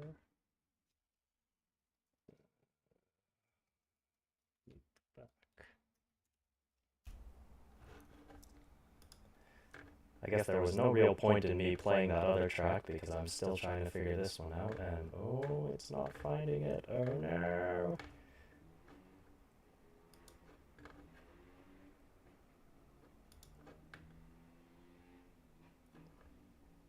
Oh, what is it? It's picking up something. Should not be.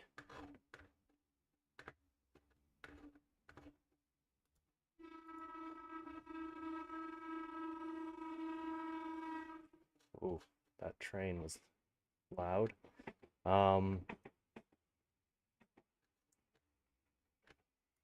Loop back, external headphones from Chrome. Don't have anything playing from Chrome. All right, well, I can't get it figured out. But anyway, I will listen to it after stream, if not on stream, if I can get it figured out. So my apologies for that. But anyway, let's continue. George, if you I mean, I'm assuming you also joined the Discord because someone else joined it right before Spare did. So I have no idea if that's you or not though. But yeah, there's a link in there to check out that music.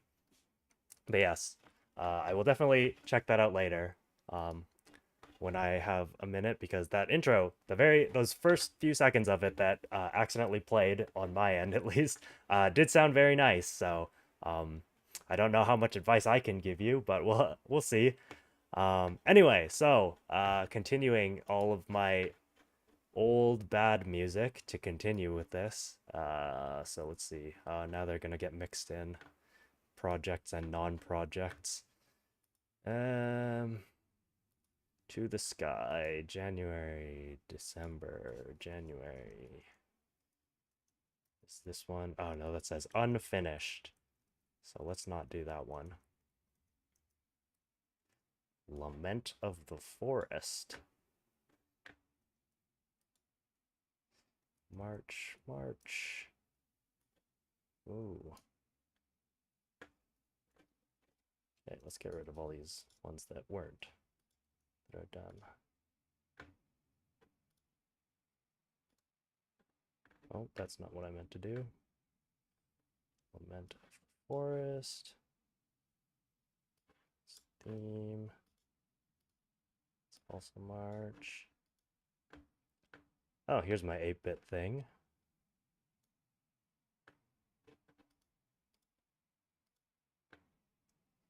Sky we just listened to. And oh, watercolor memories. Okay.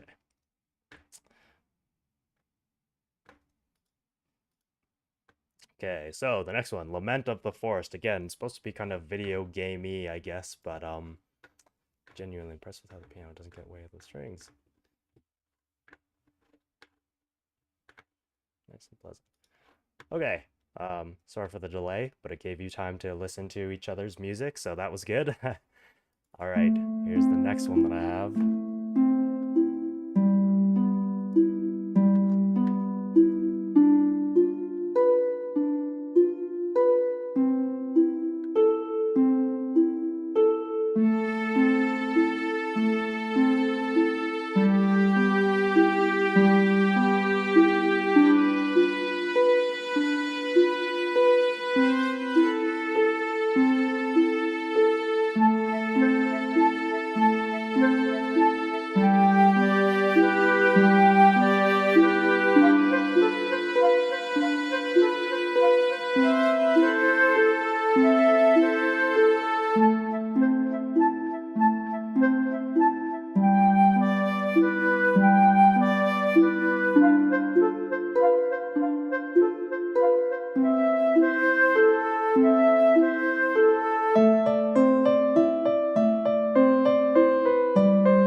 Okay, very simple track. Not much to say about it. It's not great, not bad. Now I'm really curious about this track, but I feel like it would not be good if I played it and just listened to it by myself without it being on stream. Zelda type beat, you think? I guess like foresty vibes is the idea behind it, but um I will find a way to play this track. If only I knew streaming. I genuinely like downloaded OBS yesterday because I was thinking about doing this. And I am surprised at how much I managed to figure out, but still, yeah. Most of the time in OBS, you add an audio output. Um, yeah, I'm just trying to get it from the browser though, without actually.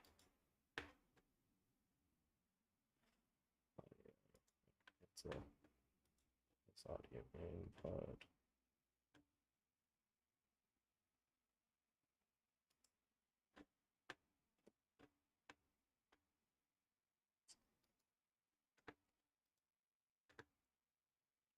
Streaming. Oh, maybe.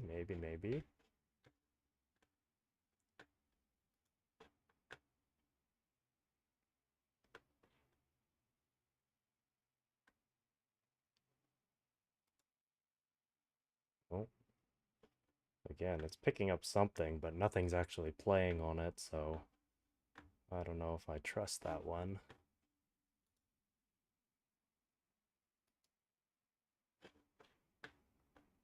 No idea what it's picking up either. That's the...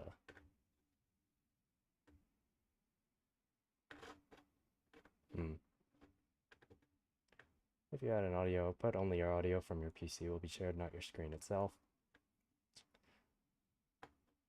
Yeah, it's trying to capture it from, it's picking up some sound right now, and I don't know where, because there's nothing playing.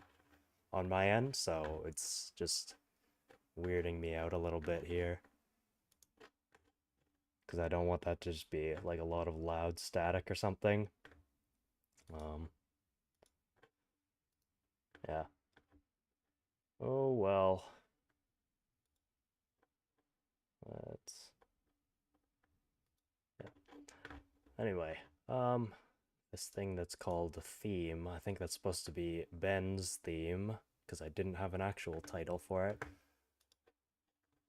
Let's see.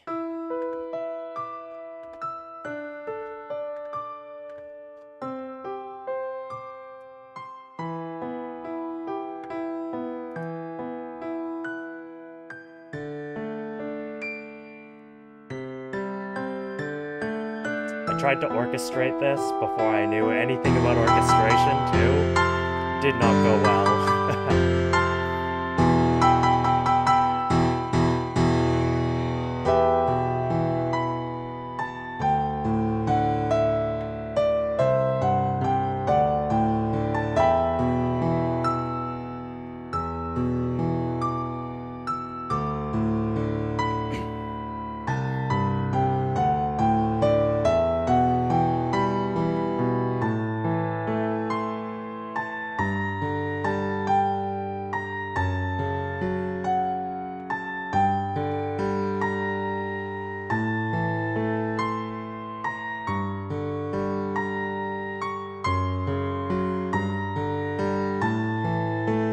Oh, it's Drew.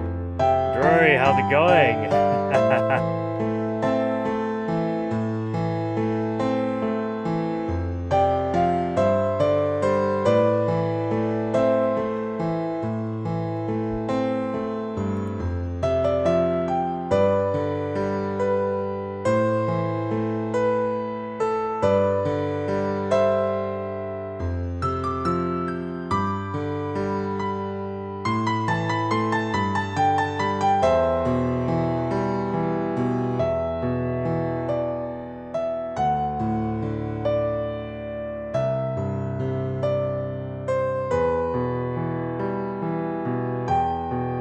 Happy sorta B-Day, my man. Thank you, thank you. Long time no chat.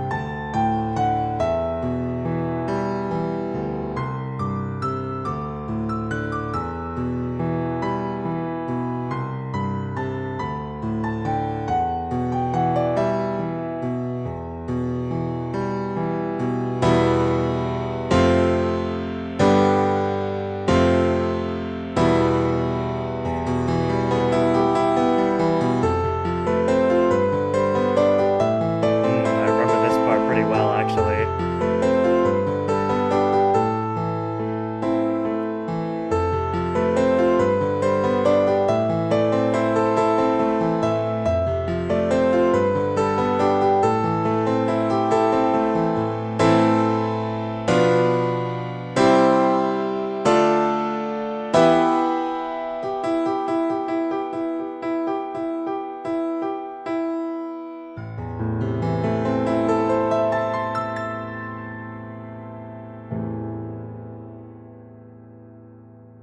All right. So that last little bit, I remember like that fast part was da da da da da da da da da. Da.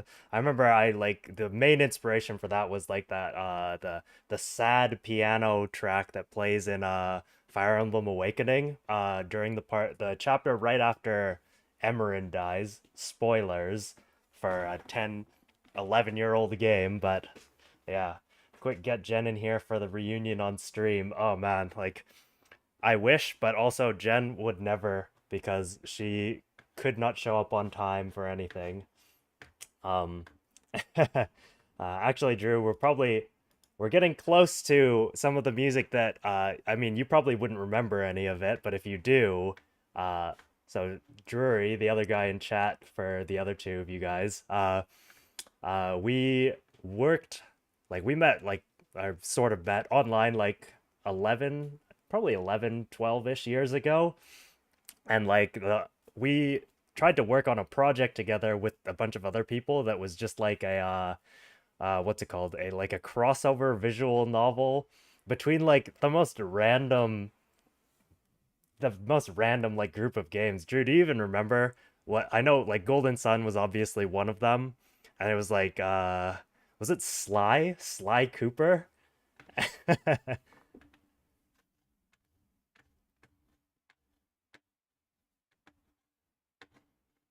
uh yeah, it was like just a random assortment of four games. That's pretty cool, not gonna lie. The working on a visual novel together or what? Because that group of games was probably not super cool to mix together. They were just not. Was this when you were like 18? Yeah, I think yeah, like 2012, 2013 era. Yeah, around 18. Oh God, that one. Yeah, that was our first thing together, Drew. It never came to fruition, but it opened us up to a whole bunch of other stuff. Uh, anyway, here for you. I think if it's boring within the first few seconds, I'm gonna play it. And if it's boring within the first like few seconds, I'm gonna skip it because I kind of want to hear the 8-bit one that is also not very good. Yeah, working on a project with people you meet online. Yeah, Drew and I met through a very I don't talk to this about my IRL friends because it's embarrassing, but we are big into fan fiction, like writing it, being a big part of the Golden Sun fan fiction community. It was a whole thing. My Discord went off and I don't see any messages. Um, that was weird. Oh wait, no. Oh, it's a different thing. Sorry about that. Golden Sun times. Anyway, I'm gonna play this next track. If it's boring within the first few seconds, I'm gonna skip it because it's not worth it, and I kind of want to hear the 8-bit one.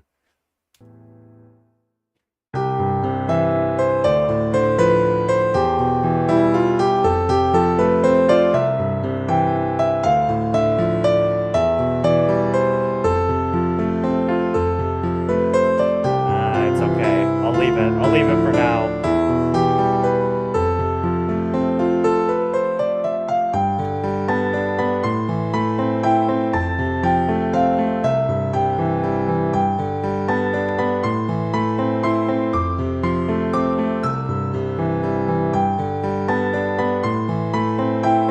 No, don't worry about it.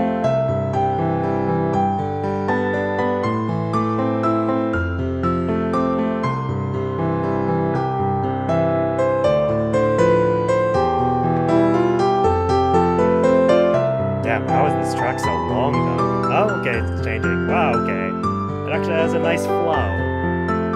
Being a little basic, but it's not terrible.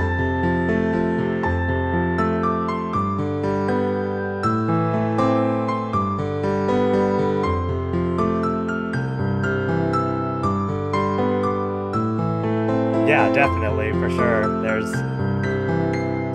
You can tell that I've actually started to do some music comp and taken a theory class at this point.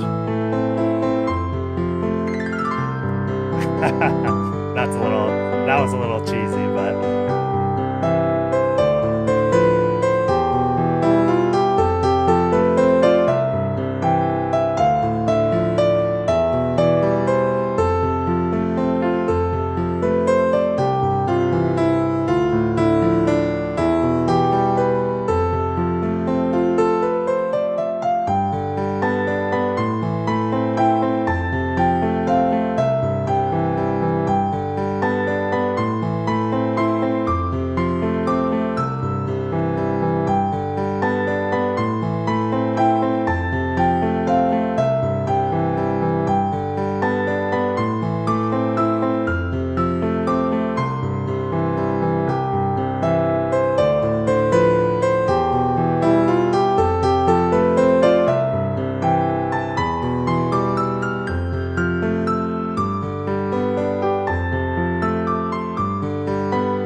Okay, that was worth.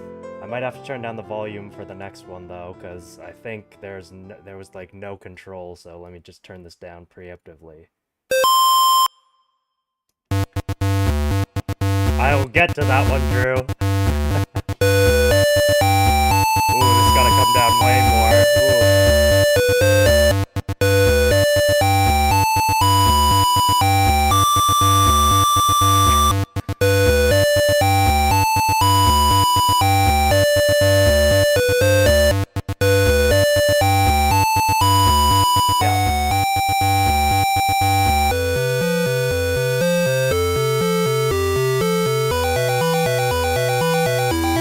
How's that?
And then it's gonna do a Pokemon melody.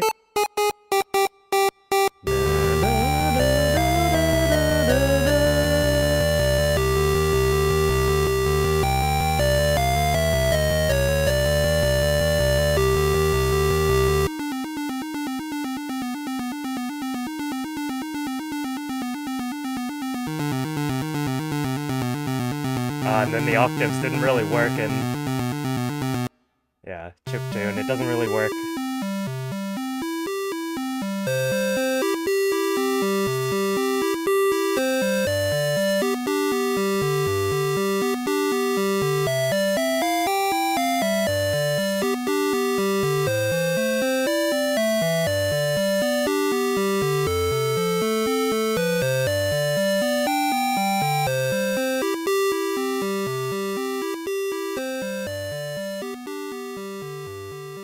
Alright. Sorry about the volume. I knew that one was gonna be loud because I had no chill for it, so I'll probably have to turn it up for the next ones back to where it was. Was the volume okay for the previous ones, or would you prefer it a little bit quieter? Because I don't have the monitoring on because I've got the sound just coming directly to me. I like 8-bit music, but the sound's always a bit harsh on my ears because of the harsh frequencies. Yeah, that's fair.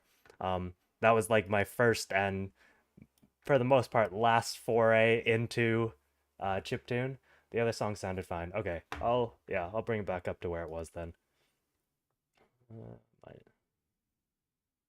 Okay, yeah, I think that's the only one that's gonna be like that loud because I don't think I'm gonna stream long enough to get it all the way to like the current modern tracks that I've been composing where some of the levels do get pretty loud, but that's just because my mixing gets better over time as well. Yeah, no, I still don't really know too much about chiptune or how to write for it. I get the basic ideas behind it, but utilizing like different waveforms and things like that, I'm so bad with like electronic sounds. I have no idea how to properly program a synth or anything like that. Uh, and when I try to make sounds that I want, I'm usually just turning knobs and pretending like I know what I'm doing. Speaking of your current tracks, do you have somewhere where I can check that? Just curious. Sadly, no, because a lot of the stuff that I've been working on recently is for projects that are still in the works. Like I technically never signed an NDA for them, so I could share that music, but I will, I'll try not to. But a lot of the music that I used to play, actually even still, a lot of the music that I play in the outros to my videos are from like the projects that were either in the works or like have now since been completed. Like if you search my handle, like Genga Chupit, on YouTube or YouTube Music or Spotify, um, there are two finished soundtracks on there. One of them I forgot to mix properly, so some of it is not great, and they're all the levels are pretty quiet on both of them for some reason. But that was probably just me not compressing it properly. We will be there when they release. Thank you. I have no idea when they release, but because one of them, I mean, at the very least, uh, I can pull up a link to one of them. Uh, music.youtube. Me. Oh wait, that's weird. Oh, it's in the wrong thing. That's why. Um,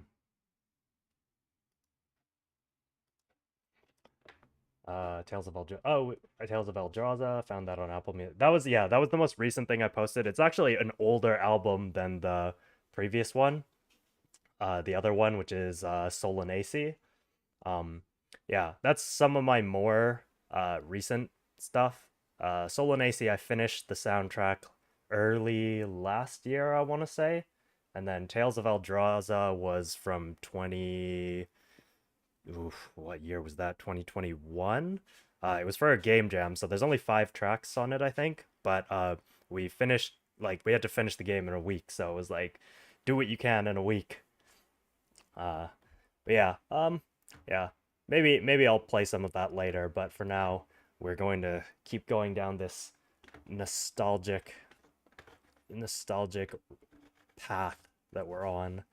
So the next one, Watercolor Memories, piano solo. I think my sister played it at her last piano recital. Not like a professional or like intense competition style recital. It was just like our local teacher every year just gathered all the students together at the end of the school year to put on a show and then just chill.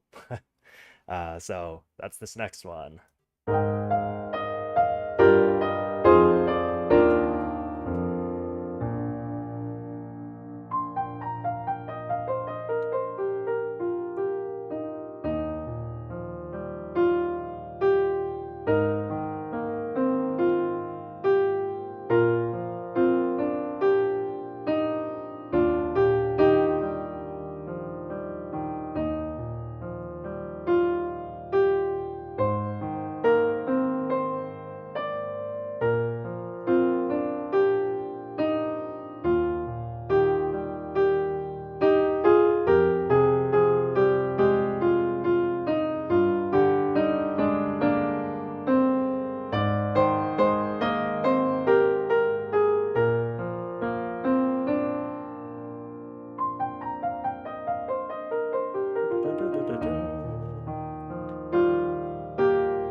Slight Final Fantasy VIII reference. Oh yeah, for sure. And then in a new key.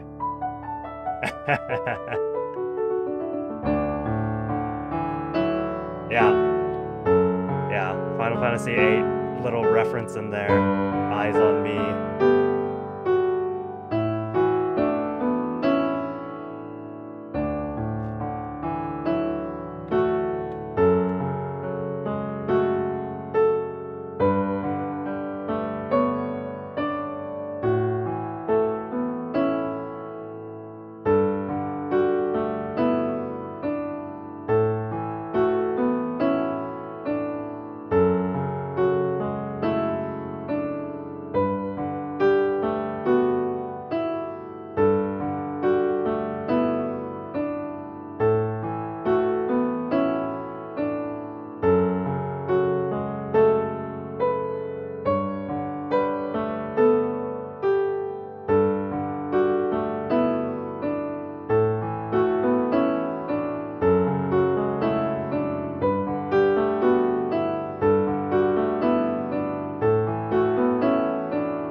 weird chord change or key change, but also not terrible.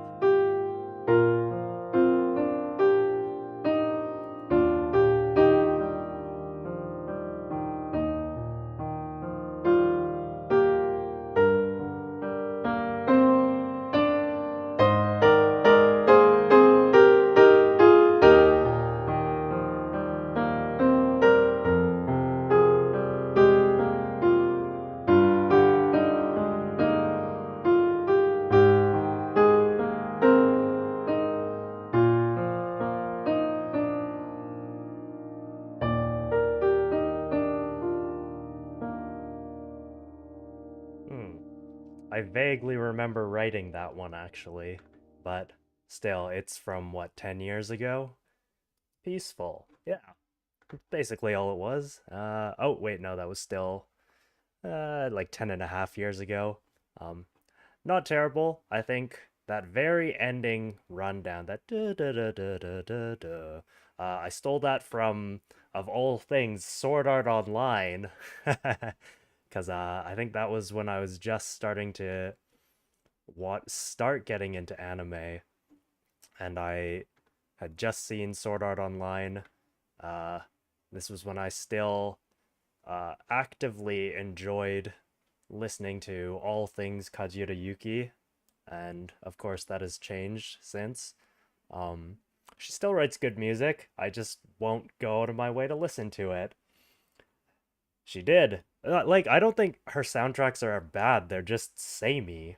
They um she doesn't really differentiate. There's like the she has like Madoka style and she has like Sword Art Online style, but those two she'll usually write in the Sword Art Online style for every show she does, and then every once in a while she'll deviate a little bit, but not enough to really make it feel like a different world. And that's the main problem that I have with her music, and a lot of people got upset at me for that.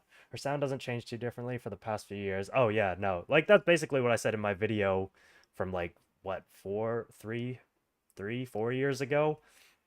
It was just me like being uh annoyed that like I know that she can write better music, but yeah. Is it not the same for Sawano Hiroyuki though? Oh, it is. I just didn't feel like making another separate video for him. And then also I do feel like he has like he has changed like a little bit over time, and I think he also writes in such a there's such like a variety of styles. He writes all of them into every single soundtrack he does, so I mean, take that as you will, but at least there's a bigger variety of sound in his soundtracks. I agree partially, but don't tell his fans that they will flame you. Oh, I know. I mean, like, the Kajiura video has enough hate already. The Kevin Penkin one that I made too, it wasn't even me hating on Kevin Penkin, but the title made it look like that, so that one is also, like, I got destroyed on that one, so I kind of decided I wasn't going to do a Sawano video just because yeah, haha, I like his stuff, but you instantly know it's him because of the sound. Oh yeah, that was another thing I was saying. It's like a lot of times it's not even necessarily the way that he writes music or that Kajiero writes music. It's their sound palette. So you can tell from the timbres within like the first few seconds. It's like, oh, this set of strings sounds like hers, or this kind of guitar or like intense like grouping of instruments sounds like him. And it's not bad, it's a signature thing, but you can always tell right away it's them.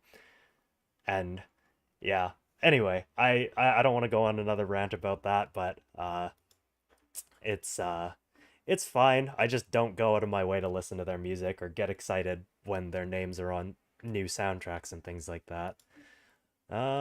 Let's see. School recordings, I haven't cut them down, so there's gonna be a lot of talking and notes in them. Yeah, I do like a lot of Yoko Kanno's jazz compositions. I wish I listened to her more. Um, I like her stuff a lot. I I feel like as familiar as I should be with her music, I just am not as familiar as people should think. Terror and Resonance, Farmers Genuinely. That's one of the ones I haven't seen. And people keep saying it's like one of her better soundtracks, and I don't know why I haven't watched it. I just haven't. Icelandic music is something I did not expect from her. I think I might have heard that track, and yes, it is very, very good. Um, let's see, what are the next set of tracks on here? These are all from September of 13. Volcano, Separated Friends, a recommendation for soul healing. I will check out all these things. I mean, it's not like I don't want to listen to Yoko Kano, so um, let's see. Title screen remastered. Oh, okay. Let's see. You know what? Let's start with that one actually. It's not the oldest one, but Drew, if you're still in chat, we've reached the point of the crossover visual novel.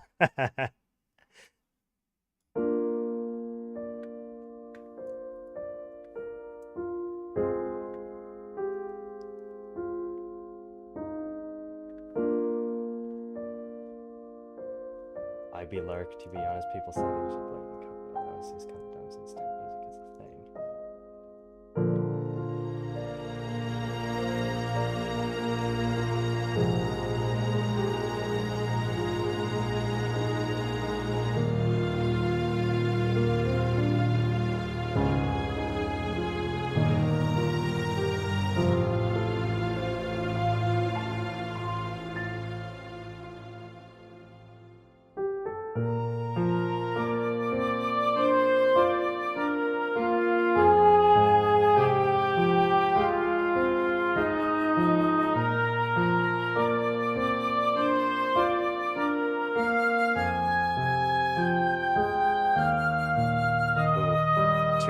Too much vibrato in that flute.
Flute vibrato is bothering me so much. This is supposed to be the remastered version.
Okay, so with that one, genuinely still really like that one. Like I think that's still one of the better things that I've written, all things considered, and I would like to readdress it at some point and fix up that flute and maybe make it a little less samey because it does just kind of repeat. It is like it was intended for a title screen, but uh, to clarify, I this group of people like working on this, we were just like a bunch of random. I guess I don't think I knew any of them prior to working on this except for Drury, so uh, the others I'm guessing were other like indie game wannabe maker people. But basically, all just like a bunch of random amateurs on the internet. And I, in terms of music, I didn't have any direction. It was just like, yeah, write whatever you feel like, and we'll figure out how to work it into the thing. So I was like, all right. I don't even remember the others. Yeah, no, I think some of the others sound kind of like there's some cool sounds in here, but I think the other ones are not as good. I just wanted to show that one off first because it's, for one, the title screen, and then it's also the better one. Uh, but yeah, no, I like that one. Maybe at some point. It's been what, 10 years since I last worked on it. Uh, yeah, this remaster is from 2014, but I think the actual first version of it is from August 31st, 2013 is when it says it was finished. So yeah, no, again, genuinely think that's a good one. Good melody, nice title screen type of thing. Makes it sound like it's going to be an epic adventure for not necessarily for Golden Sun, Sly Cooper, and two other games I don't remember crossover, but you know, it was a thing. So what are these next ones? I think Stars and Hearts is kind of boring, and yeah, but we'll see. Let's listen to it.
Yeah, I don't remember the other games that were part of that law. Yeah, I don't even know if the other one was Sly Cooper.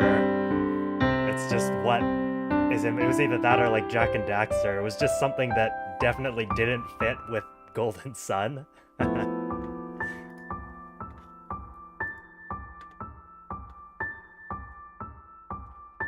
It was. I'm in the meantime playing some TFT. Oh, I mean, I guess it's not really League, but it's kind of League, and I rip to you.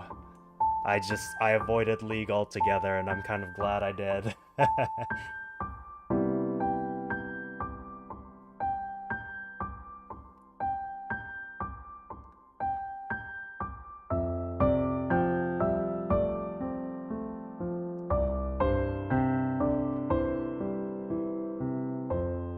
You've saved yourself, so I've heard, and I'm glad that I did. I mean, in general, I don't really game much anymore. You've saved yourself from that game. It's too late to save myself. I'm in too deep. Yeah, I kind of wish I still gamed. Like that was kind of why I wanted to like do this stream because I was like, oh, if I can figure out how to do a stream and just start it with something simple like playing my own music because there won't be any copyright strikes on it, uh, then maybe I could start like gaming. But like The thing is, like, the games that I like are RPGs, JRPGs and stuff, and those are just terrible for stream. And I wouldn't want to be reading out all the text and everything. So, I mean, we'll see how it goes. I might do an occasional one. Like, this was kind of spur of the moment as well. Uh, if I can set it up. Like right now I've got a janky setup because um I'm just using my phone's camera honestly, so I don't know if a watermark's been showing up, but hmm. I heard League is a really positive game. You should really try it. Ugh. Ugh. Absolutely not. Never. Golden Sun stream incoming. I do actually have the Japanese like GBA cartridge for Golden Sun and the Lost Age. I remember like years ago I played the first one, but or not all the way through, but I started the first one and it was kind of fun, but yeah, I don't know.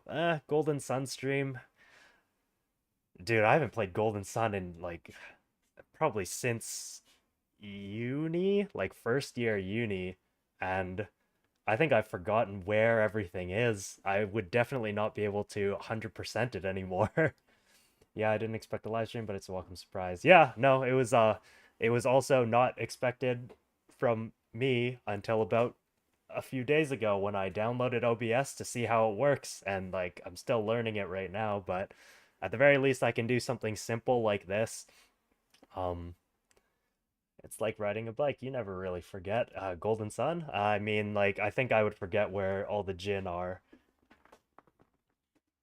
And also, I think I'd probably be like the worst person to watch play Golden Sun because I don't use synergy. I just spam attack.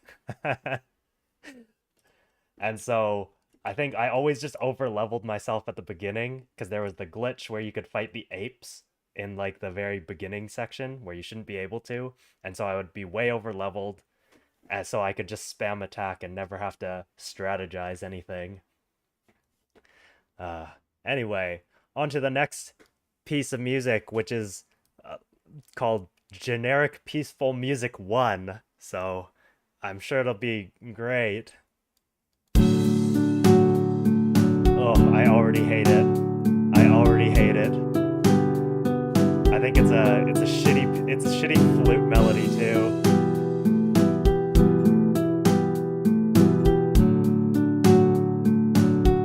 Oh. Yeah, I hate it. Anyway, I will leave you guys with this music while I go pee.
Necessary listening experience. Headbanging to this at the moment makes you appreciate the better music in this world. I mean, the title tells you everything you need to know about this piece of music.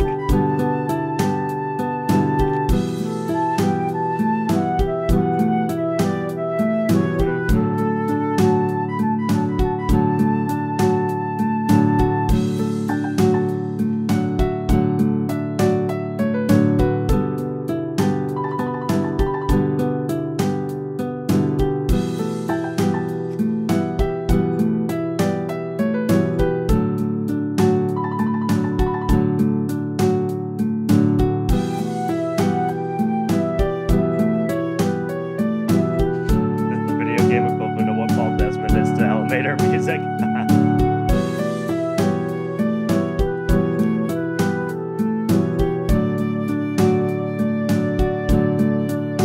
And then a hard cut. Yeah, it doesn't even fade out. Yeah, that was that was certainly a piece of music. There's not really anything to say about it. I think it's like if liminal space were in time. It's liminal time, basically, is what that track was. Reverb always makes it better. No, no, no, no, no. That would be that would be too ungeneric. You need it as generic as possible, right in your face. It's not in the background. It's right there with you. You're walking through a meadow and you just hear that on repeat.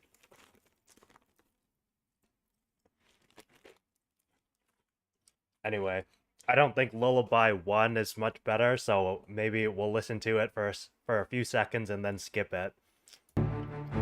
Oh wait, that's not what we're on. We're on Leaves in the Wind. Leaves in the Wind's kind of cool. I remember this one.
Mario Galaxy. I guess, yeah, it does kind of have those vibes. I know exactly what I based this off of. I can't remember the name of the track, though. It's from, actually, maybe if I can find that. I might have... no, I don't want to play that on stream. It might get copyright stricken or claimed.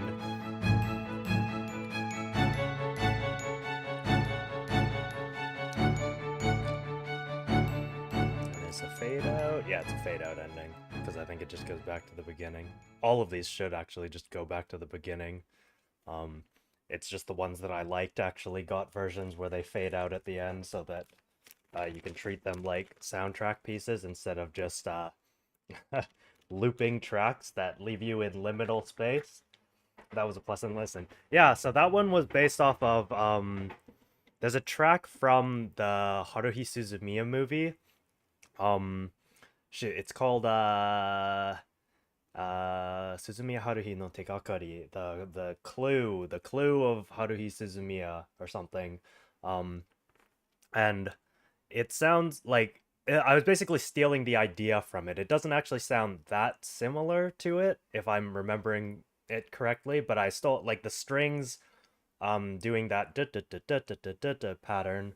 Was that, yeah, disappearance movie.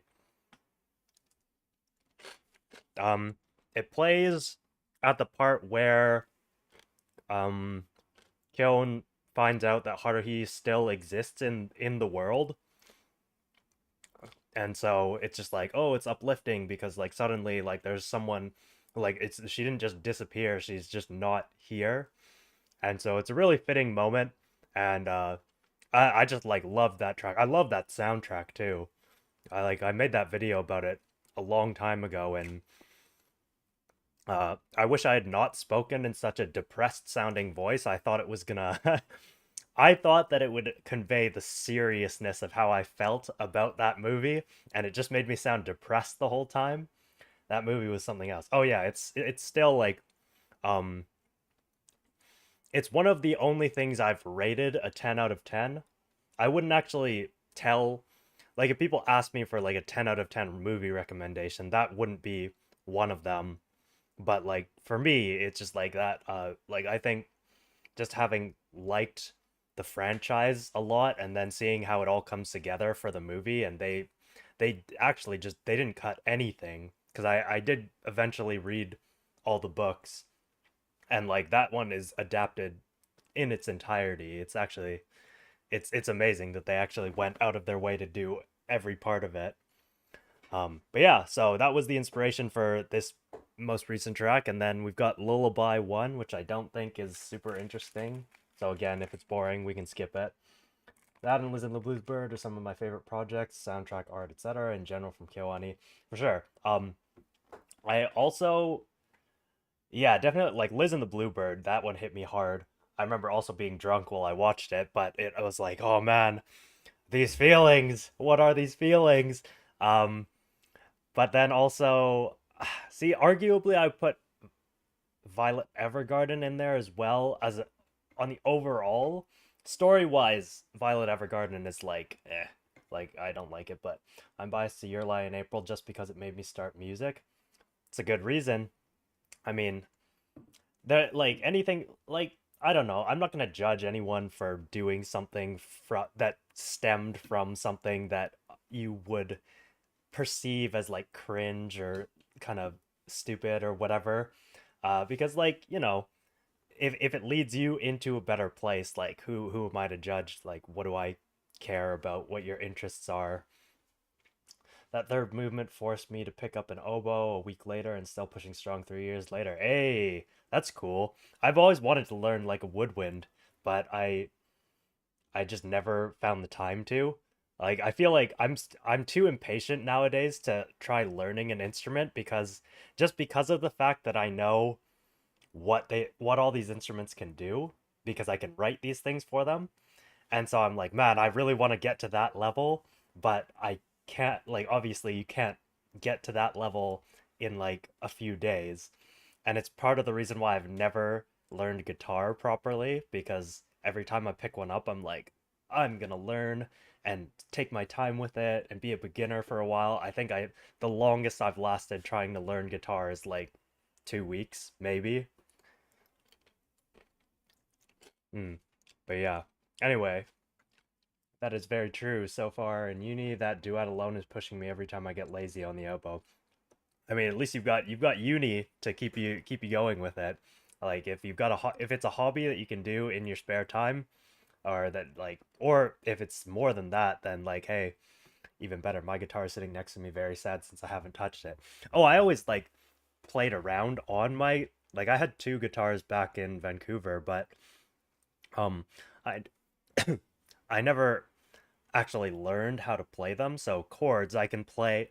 I can't play consecutive chords because my fingers get messed up too quickly. I think I can play like an F, a D, a G, and a C chord, and some kind of A minor or something. I can't remember. But no, I just like to like pluck melodies along. But yeah, I never bothered to learn anything beyond piano to a level that would be worth showing like performing because I did learn trombone when I was in middle school and I taught myself basic drum beats in high school and I could play the ukulele for a while but not anymore. um I don't even know the last time I touched a ukulele, so that's that. But anyway, I guess recorder is pretty easy to pick up. Easy to pick up, hard to master. If you've ever seen like that one like super professional recorder lady, she's like it's not an easy instrument. Uh so anyway, I'm gonna play this. We can keep chatting while this is going. Unless I skip it because this already sounds not great.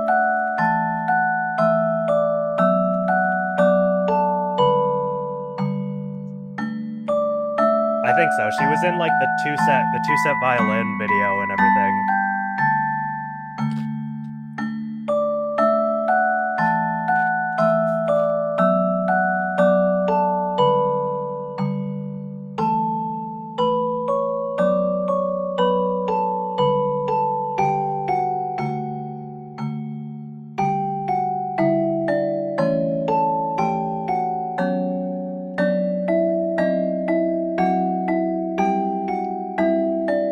Really? The moon people theme. I mean, I guess This is a MIDI Celesta, so it can't actually play this low. But yeah, I can see how you get that vibes. But like gamelan, I did actually, maybe we might get to it. There's some like gamelan pieces that I've written, and they're actually like I really like the gamelan ones. It was for like 2 seconds. Yeah, fair. Yeah, my teacher did some arrangements for her, so that's how I know her. Oh, no way, that's cool.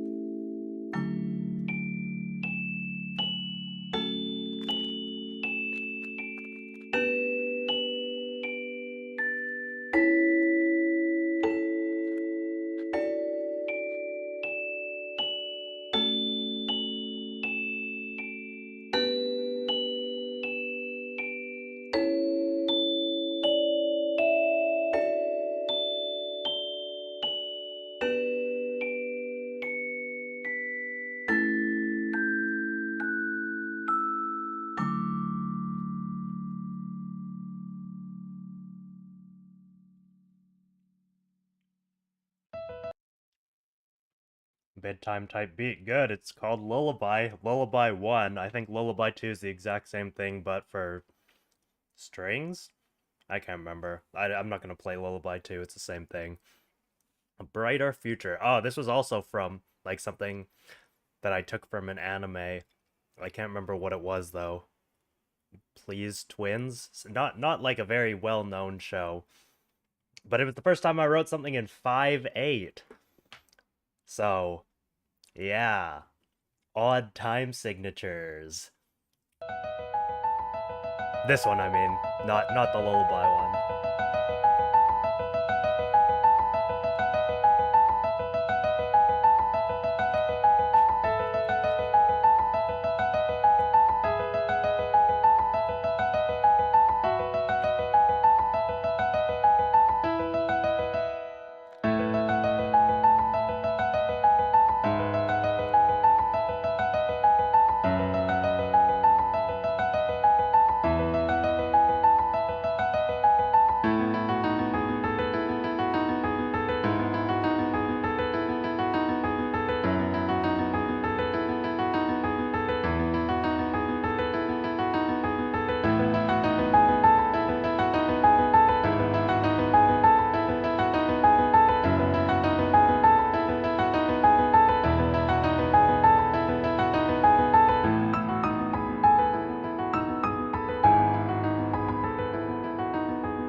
Mhm.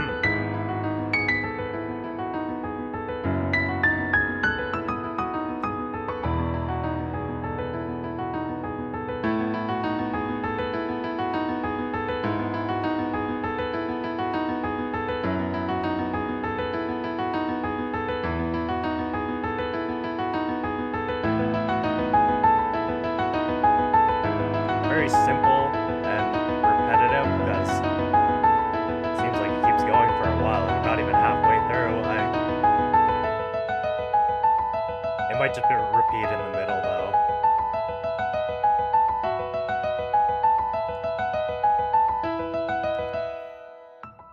But yeah, this was my first time venturing outside of 3/4/4/4/6/8 time signature, and it was just kind of a cool experiment, I guess. I was like really heavily uh like shadowing, or like, I don't want to say I copied because like it does sound kind of similar, but it's like I had no idea how to write for odd time signatures before this.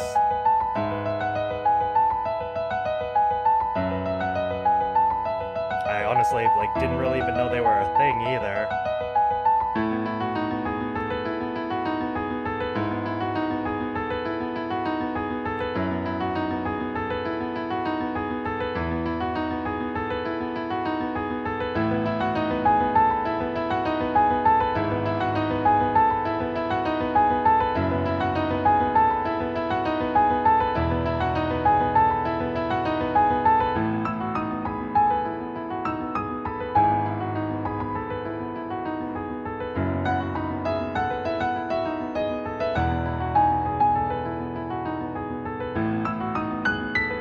I love that piece.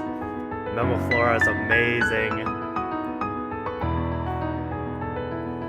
I haven't listened to it in a while, but I like when I first discovered it, it was like, oh, I think I listened to it like at least once a week, just because it was like, wow, this is so good. But and then I tried to find the sheet music for it just to read it because I knew I wouldn't be able to like play it or anything, but it was surprisingly difficult to find.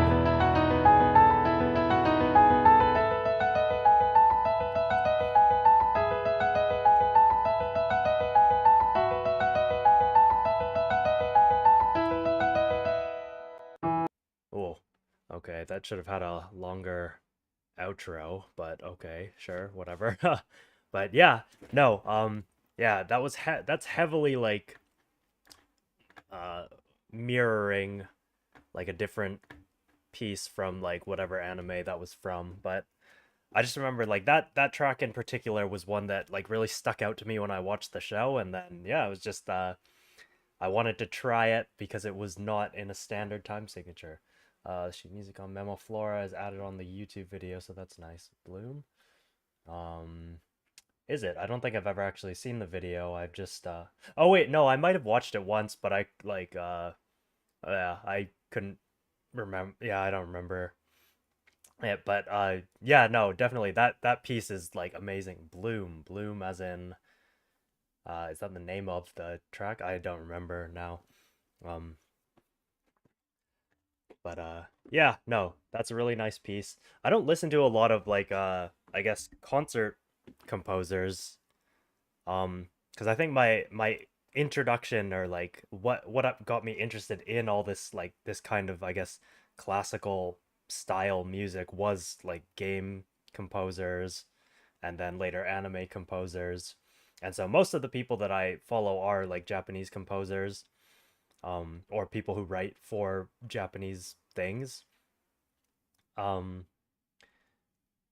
but yeah, no, I just never really got into the classical boom, and even though like now I'm like generally familiar with like the the composers that everyone would know, so you know like Mozart, Bach, uh Beethoven, like just the easy names, and then I have a decent understanding of French, like the French composers like Debussy.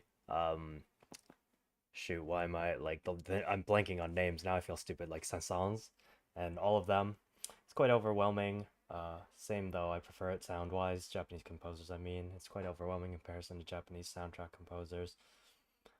Um, yeah, yeah, for sure. I mean, like, uh, I feel like if I had put in more time into, if I had put in as much time listening to all of like the classical repertoire and even like modern composers, so people like you know Philip Glass, um, and I should know more Arvo Päre, like people who are still around writing contemporary and classical and concert style music. Um, I kind of wish I knew more about them because obviously a lot of soundtrack composers are drawing their inspiration from these kind of concert composers, but I don't know. I just never really got that into them. Because I feel like I can listen to classical music and I can sometimes pick out who it sounds like when I listen to them, but overall, yeah. I guess John Williams is the best last person to really write orchestral music. Um, is the best to really write. Yeah, but I mean, even he like he's the concert composer, but he's like a film composer too. So it's like it's hard to say, um, because like the most composers now are doing like mixed things. Most aren't just strictly like concert composers. I if the of the ones that exist, I don't really know of them except for maybe like I don't know, has Philip Glass done anything non-contemporary? Probably. And yeah, like just the modern classical composers, I feel like they have a cool style, and I do like referencing it and like hearing some of the cool stuff they put out, but it's definitely not not something that I've ever really felt the need to delve deeply into. Yeah, I'm generalizing a lot right now, but I guess Howard Shore as well. Oh, yeah, Howard Shore. Howard Shore. But I mean, Howard Shore, all I know him for is Lord of the Rings, which is like a great thing to know him for. But I don't think I know any of his other sound. I probably do. I just can't. I wouldn't know that they were his. Yeah, exactly. So, yeah. Anyway, so let's move on. Black Rose. Oh, that was not supposed to do that. Um, Black Rose. This is me. Oh, this is when I found a more realistic violin solo uh VST instrument. So, and then I just slapped on way too much reverb because I was like, emotion, depth, uh reverb that never ends. Just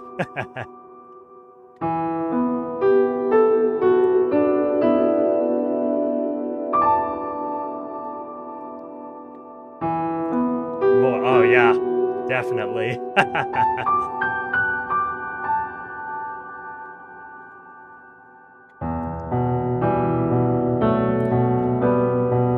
I mean, you did say earlier that other one needed more reverb, but that was for the generic peaceful music. This is depth and emotion. I'm pretty sure this is like wet knob 100, dry on like 10.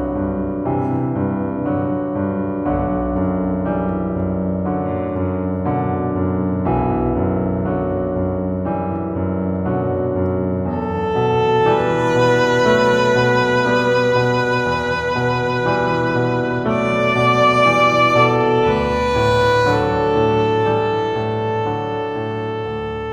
turn that down a bit. Oh, that peaking, the peaking.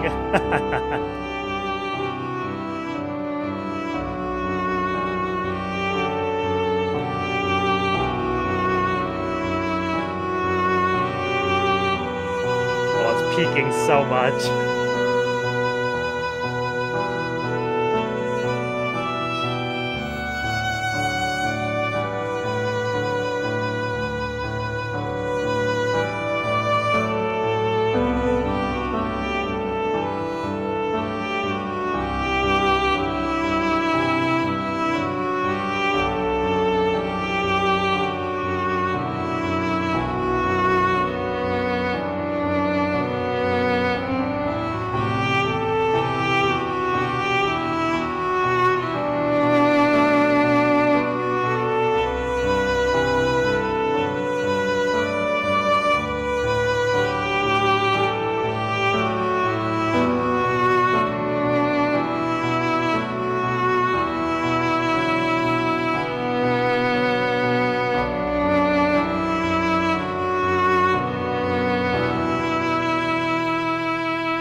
Okay, I'm gonna cut that off there because it just repeats.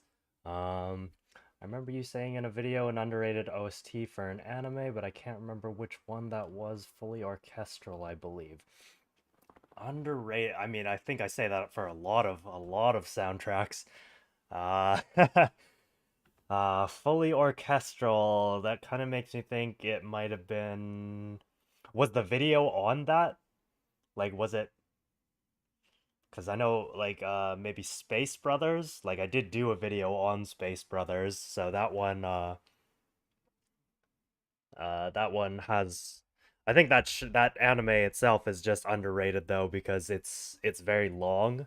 But it's so good. It was about girls or something like that. All right. The composer. Who would it be then? Fully orchestral. Maybe an Oshima Michiru soundtrack. Bloom Into You. Maybe Bloom Into You. I don't know. Um, Let me see.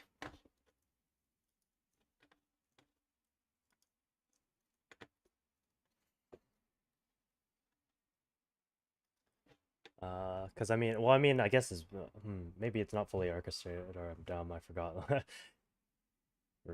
Review Starlight, also a great soundtrack.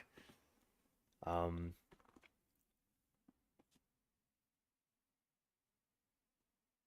yeah, I'm trying to think because like Oshima Michiru is probably like she's I'd still argue she's like my favorite anime composer, but again, she's also not strictly an anime composer. She writes for movies.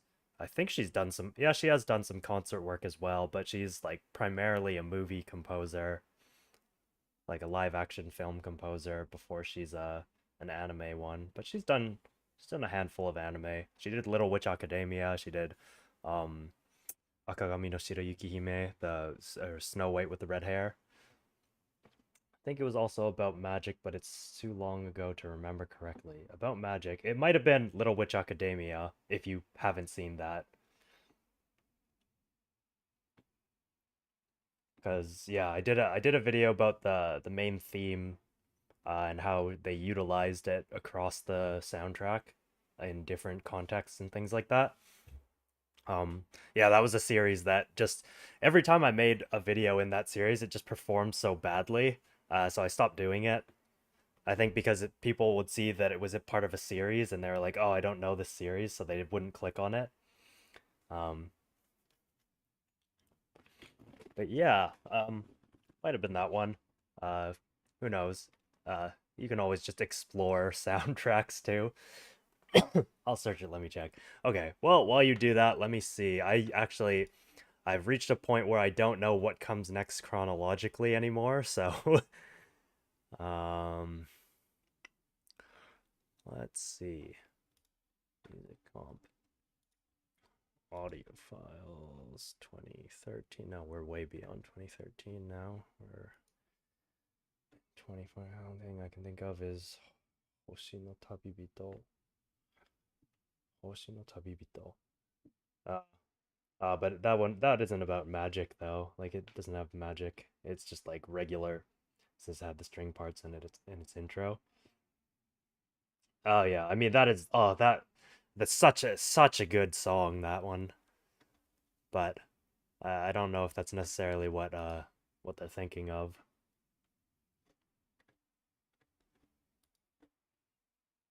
Audio files. So what does come next? We've gone through the crossover visual novel. Which one of these came first?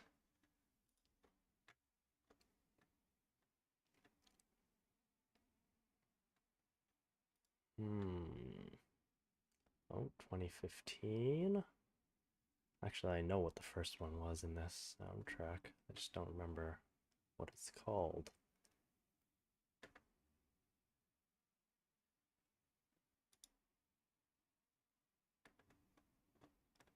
Oh, it's Serenity, isn't it? Oh yeah, okay, here's the next thing. So now we're in the era. Let me change the text on screen. I don't even know what to call it.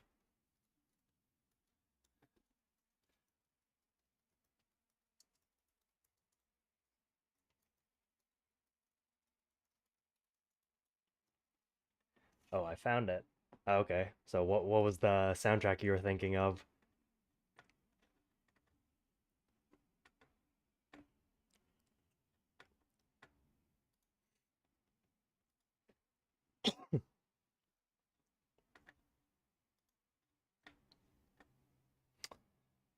Magical Revolution of the Reincarnate. Ah, yeah, yeah.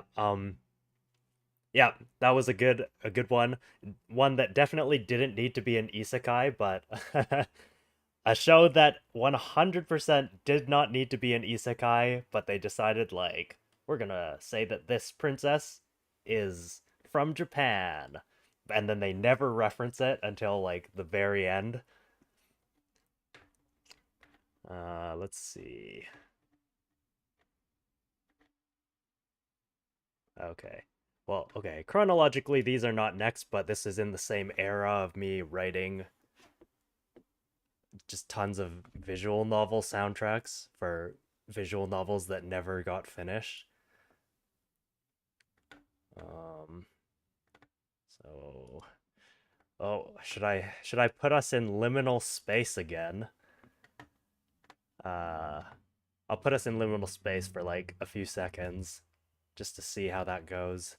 And then we've got this one after, which I still really love. All right, here we go. Generic school one dot wave.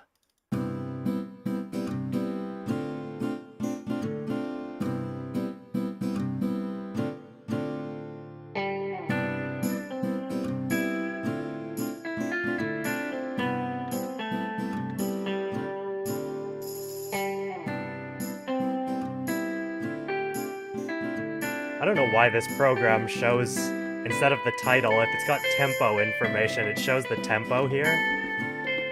And I don't know how to change that. Ooh.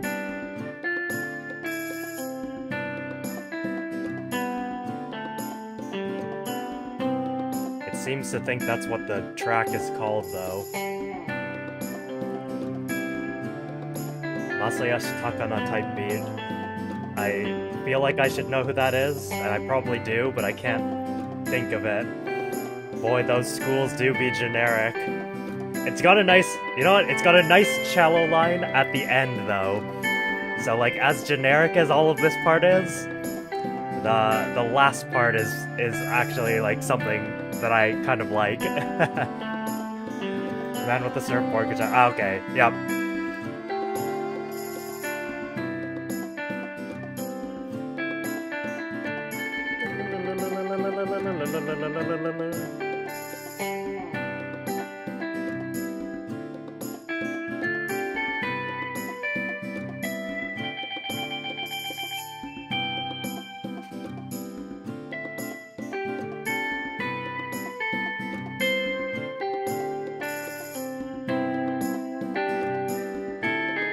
They're not super well mixed, but honestly, I didn't even really learn basic mixing until recently. On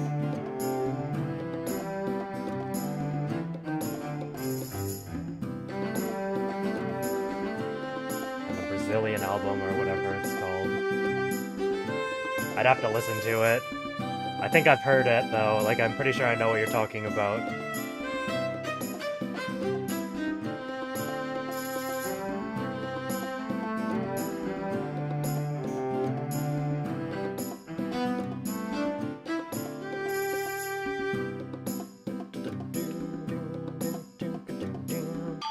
Okay, so anyway, that one, you know what? I didn't hate that. It's generic, but also I think that that cello line is genuinely pretty good at the end. Uh, I mean, I guess it's my own music, so I should think everything is good, even when it was clearly not. But cello included equals plus 3 points. I don't know about that. If you heard some of the, I mean, you did hear some of the earlier stuff that had cello. So I mean, I guess if it adds 3 points, I mean, it might maybe that brings it up to zero. uh, but yeah. Anyway, so this is when I started like playing around with gamelan a lot more too, because my school. So I was in uni. Uh, like I was in art school technically. Gotta have a good one. Yeah, thanks for popping in, Drew. Um, yeah, so when I was in uni though, like my music school wasn't like it wasn't like a normal, I guess, performing arts school. So I was in a contemporary arts school, so it was the way they taught us was kind of weird because obviously we were doing a lot of like modern contemporary art type stuff, atonal music, um, uh, like diegetic sound as music, um, or just like regular sounds as music even. And it was just like a very we had to study a lot of like what it was a lot about like philosophies of what art is, and more than needing to make music that sounded good on a like a I guess a general populist level. It was more about being able to explain your music.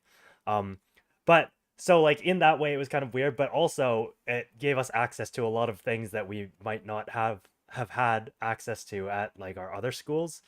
Um or not our other schools, but like the other schools in the general Vancouver area. So like our my school had like a really big gamelan, which is like Indonesian music. Big gamelan uh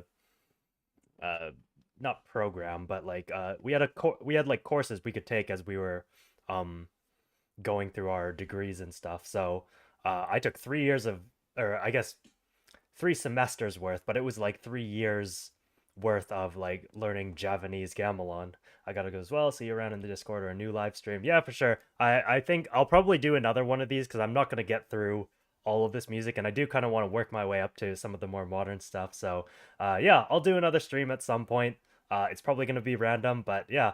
Take it easy. Thanks for coming. Um, but yeah. So anyway, I'm just gonna let this play out because I still think this is one of my best pieces to this day.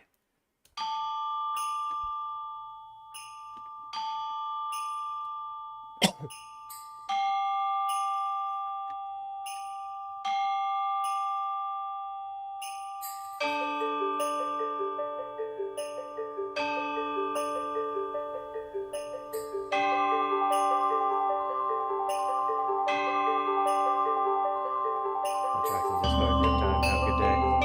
Yeah, take it easy.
Yeah, I still like that one a lot. I I mean, I've written other Gamelan related stuff, and I think some of it does sound kind of similar to that.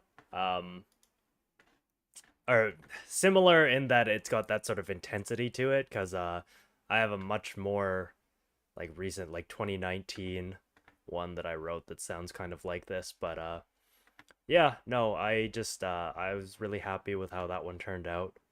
Um, I don't think it fit the vibe of what the visual novel that it was going to be made for was, because it was supposed to be like a sort of horror school vibes one, and that's just a very worldly exploration-y style uh piece of music that just doesn't seem to fit the vibe of like uh high school horror obsessive.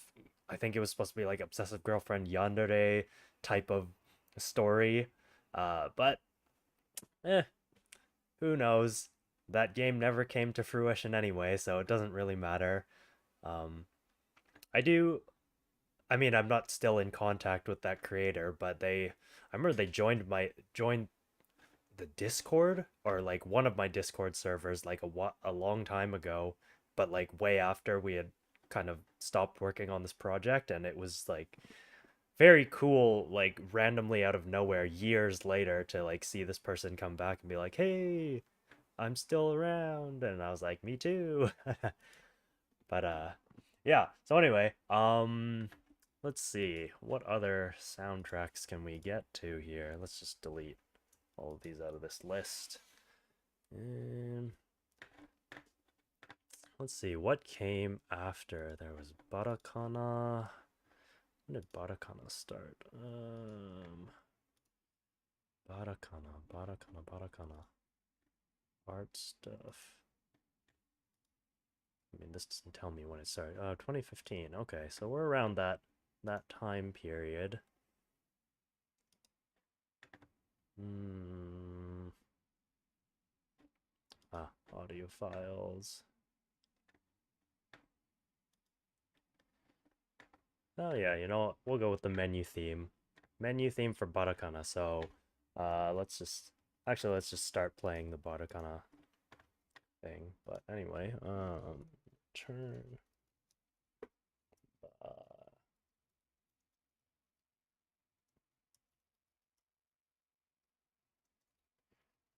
unfinished VN.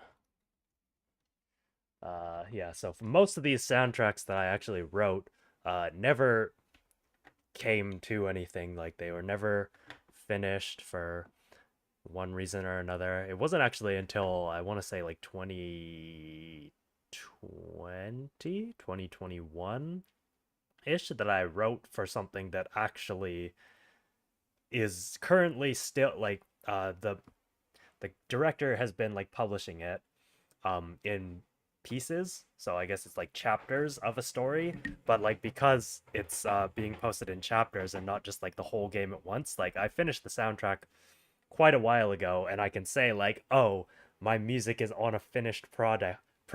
Like finally, it took so many years of just like working on things that never saw the light of day. But yeah, but this was one of the first like sort of big collaborative projects I was part of. That was really sad to see like not come to fruition, because I think there was a demo, but now it's like nowhere to be found, and I never downloaded it. I still every now and then I will talk to the old director from that project, just because we were all like young and dumb. We didn't know anything at the time. We were trying to make this thing work, but it was fun.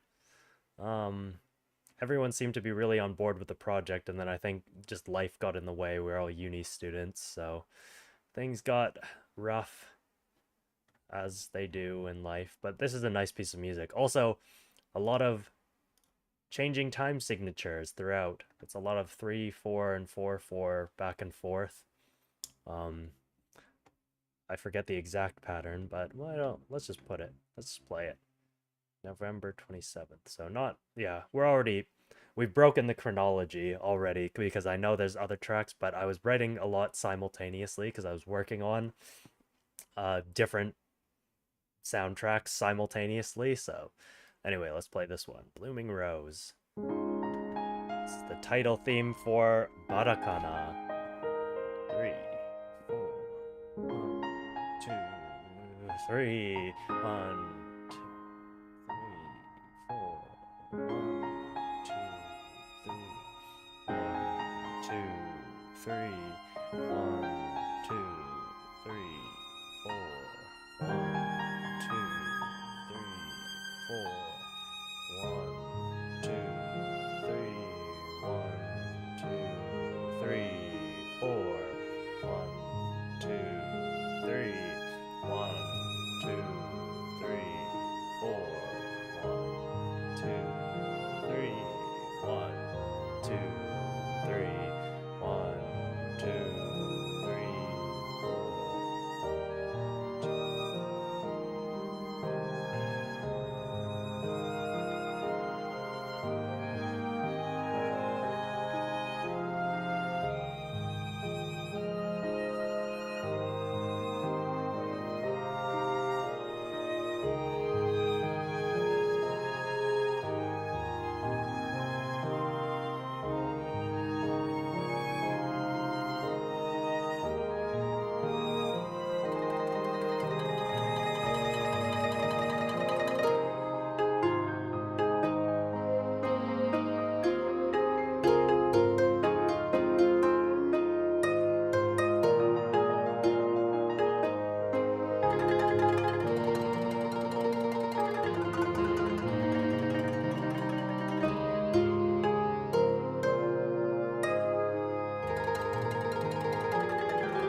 oh, all right. Well, we've come a long way from 2012, I guess, like January to July of 2012, my first foray into music composition.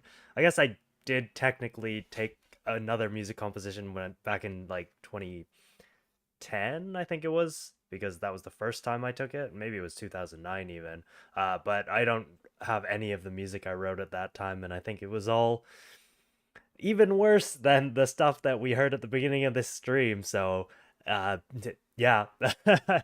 But I mean, like, just thinking about like these two things compared to each other, it's pretty crazy, like how what just like three, I guess 3.5 years can do, and like some actual training.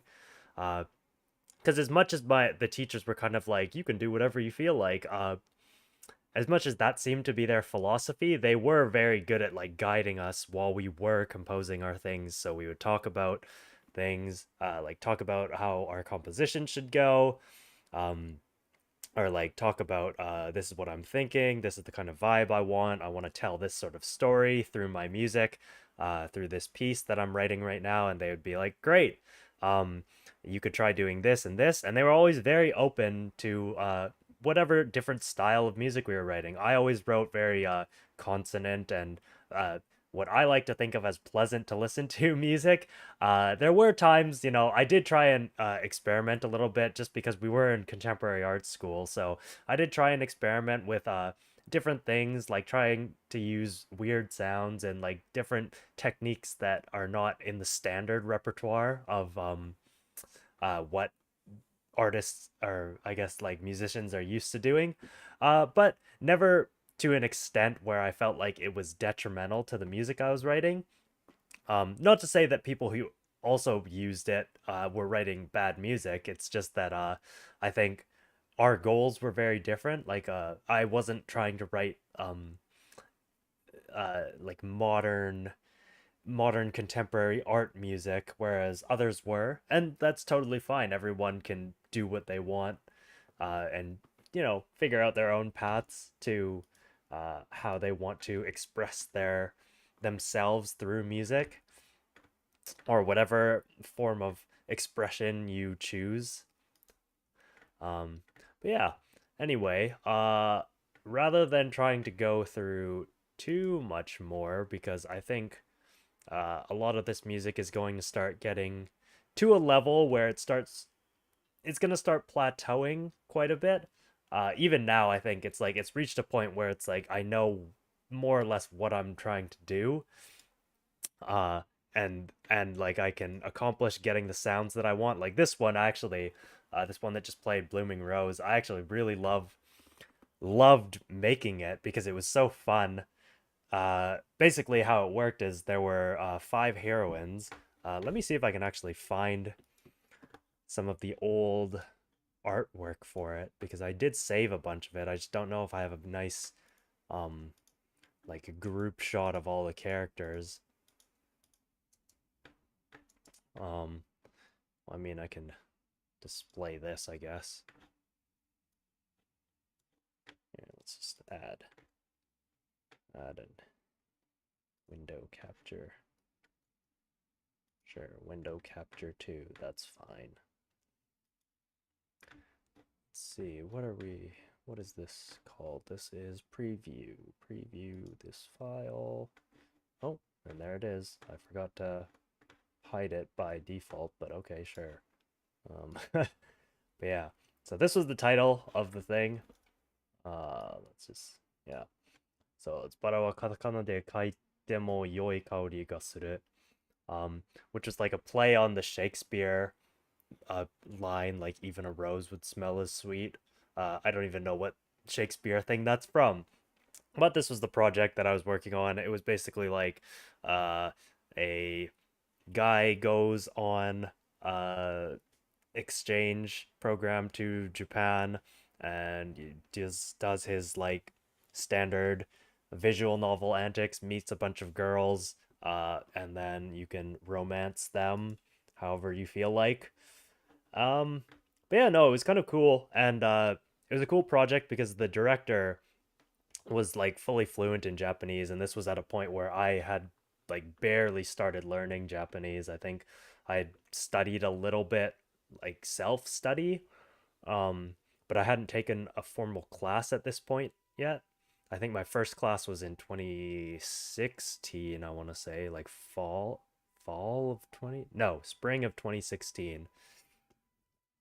So it was, yeah, it was cool working on this project because that got me even more interested in Japanese stuff beyond just like being a weeb. I mean, this game was very weeby, but no, it was kind of just like a cool thing that I got to work on, and I'm sad that it never saw the light of day. But you know, it is what it is. Um, anyway, so let's We can get rid of that now. So what else? Like, was there any other artwork? I swear there was like a thing with all the characters on it. Character reference. Oh, what is this? Okay, that's not what I want. Don't know what that is either. Stuck on me. I mean, I can just pull up a bunch of the character. Oh, wait, the cast. Okay, here's a cast picture. Just pull that. Oh, no, that is not the right one again.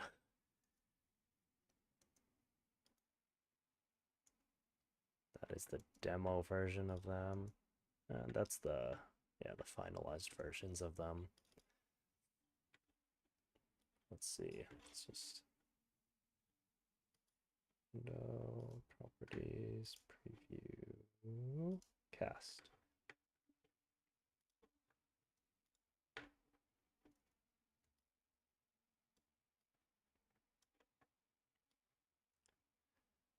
But yeah, just a fun little cast of characters right there. Um, Here, you know what? I'll just cover my face for a bit because that's fun. But yeah, no, I remember obviously the player doesn't have their own sprite because that's kind of standard practice for visual novels. Um, but then yeah, there was like the teacher, this weird weeby French guy who was obsessed with ninjas or something.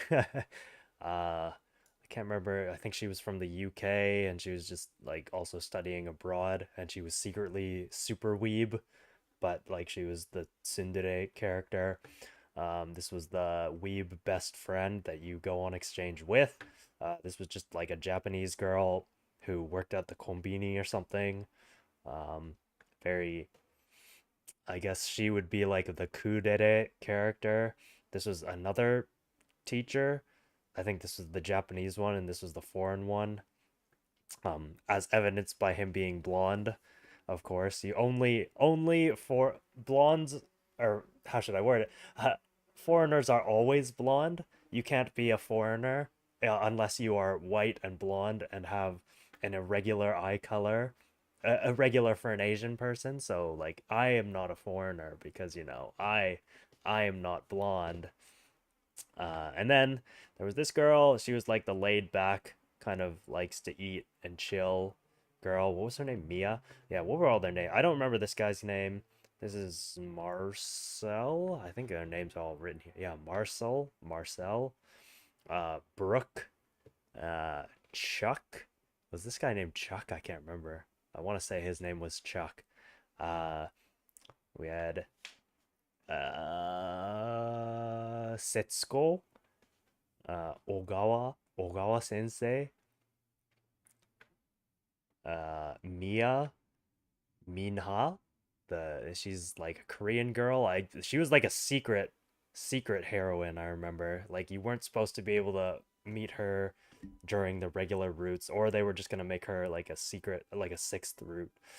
This is Takami. She's like a half Japanese girl. I don't remember her story. She's like Christian and stuff. And then Erika, who was like super strict and like tiny, like strict. You must stick to the rules and pass your tests and study and stuff like that. That style of a character. I don't know. It was like overall this whole project was just kind of a fun thing that we got to try working on, and then unfortunately it just never really came to anything, which is sad, but a lot of fan projects don't really amount to anything, just because like it's just a bunch of amateur, not even developers necessarily. It's just like a bunch of like people who just want to make something. We all meet online, so it's like we don't know each other in person. We've all got our own lives going on. Just a lot of things to think about, really. So, I mean, there's not much you can do about it, unfortunately. But, I do wish like that one had gotten to run all the way to completion because that would have been like a cool project to show off. Um, anyway, I think before I end off, because I think, you know what, I've been streaming for almost 4 hours now. I wasn't even sure if I was going to be able to stream for more than like 1 hour. Like, I know I have way more than enough music, and I love to fucking yap. So I knew that I'd be able to make it last more than an hour, but like, actually, we didn't even get that far. We got 3.5 years into the timeline of my music, and three and a half of what is it now, like if I started in 2012, that's 14, or no, that was terrible math. Of 12 years of music, basically. So 12 years of music, and then yeah, so anyway, before I end off, we need to play something cooler than all the stuff that I've got here. So let me try something quickly. So let me see if I can find it. It is, what is it called again? It is, shoot, what was it called? It is Stories from Stories, SSSSS. It's not here. Oh, that's because it's written in Japanese. That's why, of course. Hikashi no Sora kara no monogatari. Let's see. I definitely have it. Sky Wave. Sky Voice of Eternity. Rehearsal. 1 through 4. Ah, okay, I see. And why don't I also pull up the score? Because that would be cool. Yay! So if I just...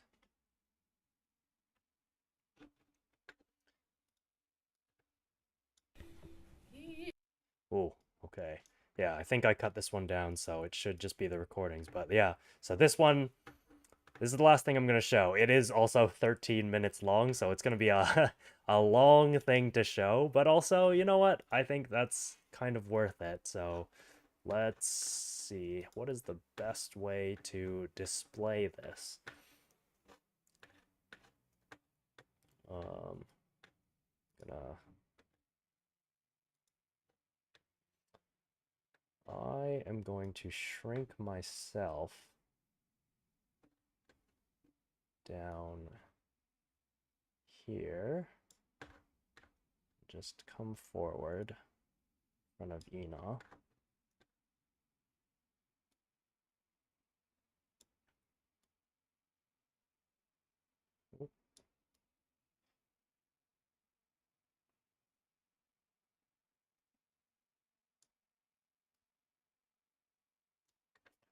Okay, that'll work. And then let's see, let's get this to... Nope, we don't want to see that. We want to see this.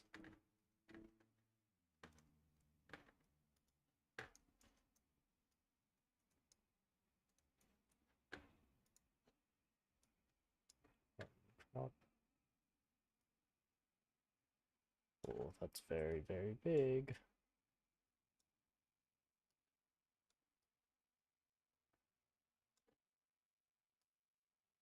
Okay, I don't want to be... So let's show that.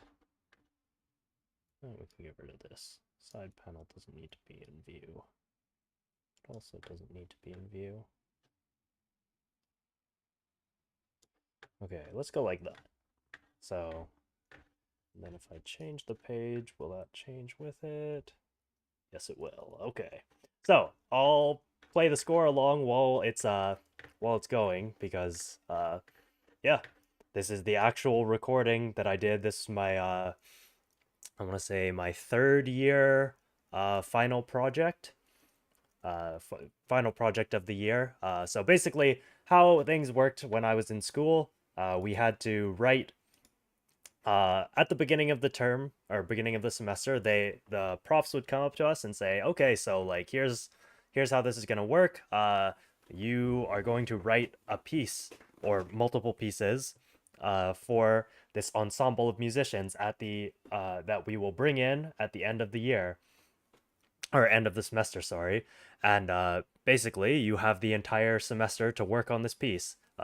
Your homework is like every week, just show us your progress, explain what you've done and why, the choices that you've made, why you think this is good, and what kind of like things you want help with, if any. And even if we didn't ask for help, they would still obviously offer their advice and things like that. So let's change this title. This is my third year uni final uni project, final project, I guess I should say final project.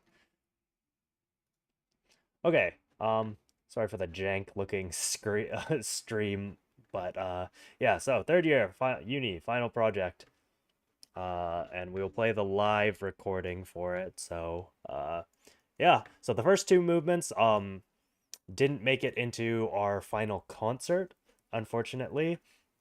But the second or the third and fourth movements did. I think it's just because the third and fourth ones were more complex and more interesting, from a technical standpoint. But I think like this first one, was seemed to be like agreed upon by the other students in class, that this was like one of the most beautiful things they heard, which I'm very proud of. Like this one actually, I was like voted the most popular piece for all four movements, to get into the concert, because they couldn't play everyone's for the concert. So anyway, so this is voices from the eastern, or voices, stories from the eastern sky, Higashi no Sora no, 東の空からの物語. Movement 1, haha, mother. And yeah, so let's play it. For soprano, viola, and piano. Very weird mix of instruments, but use it workable. It is for your sake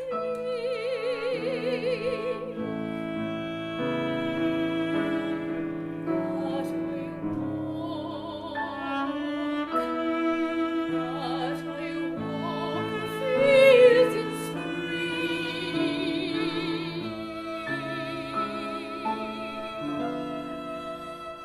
It is for your sake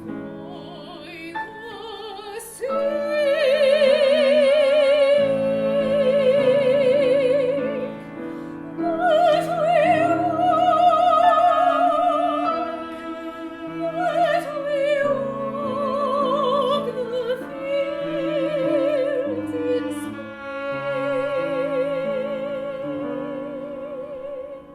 This was a mistake. I didn't mean to put the pause there. Gathering green herbs, it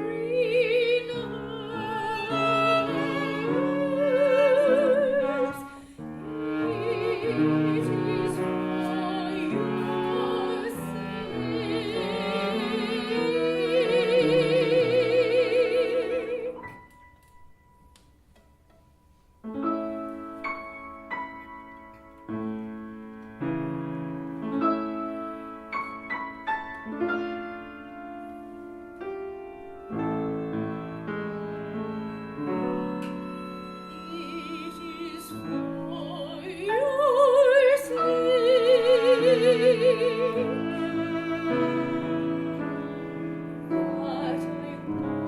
your sake that I walk the fields in spring.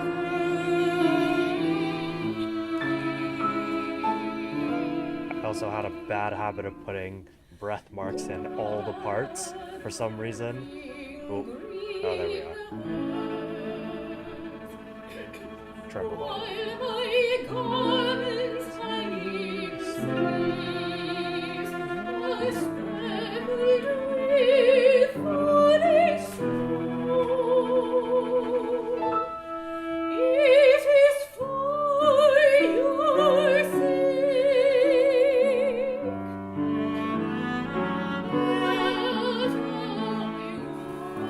walk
Okay, so one thing that I didn't mention, what these songs even are, and I can actually call them songs for once, thank God. But uh, yeah, so what these songs are, they are poems. So the assignment actually was like because we were writing for voice, this was the first time that they had asked our year group. I guess we are mixed year groups, but this is the first time that they asked the class to write for voice.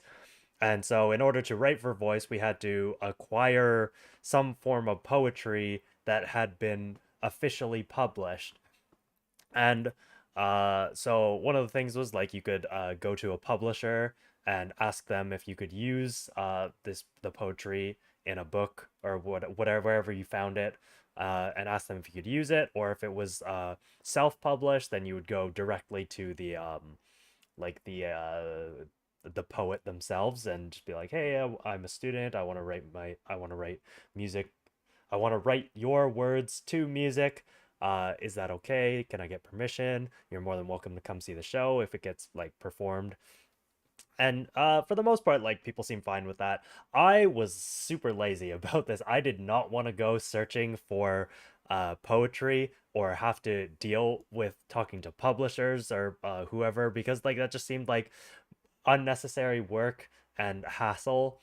I was also taking 5 classes that semester. Like the standard would be like 4, but I was taking 5 just because I don't even know the reason why I was taking 5. I just was taking 5 classes for both semesters of my third year, which worked out nicely because my last semester of school, or that before I went abroad on exchange, was I had 1 class and that was composition, and so I had so much free time and I could work as much as I wanted on that piece with no stress. Uh, but yeah, so I instead of going to a publisher, the other workaround to this was if you found poetry that was in the public domain. And so I thought, oh, okay, like so, Shakespeare or something. But Shakespeare like is has been adapted endless numbers of times, and then also it already exists in play format, so that'd be weird to do it like that.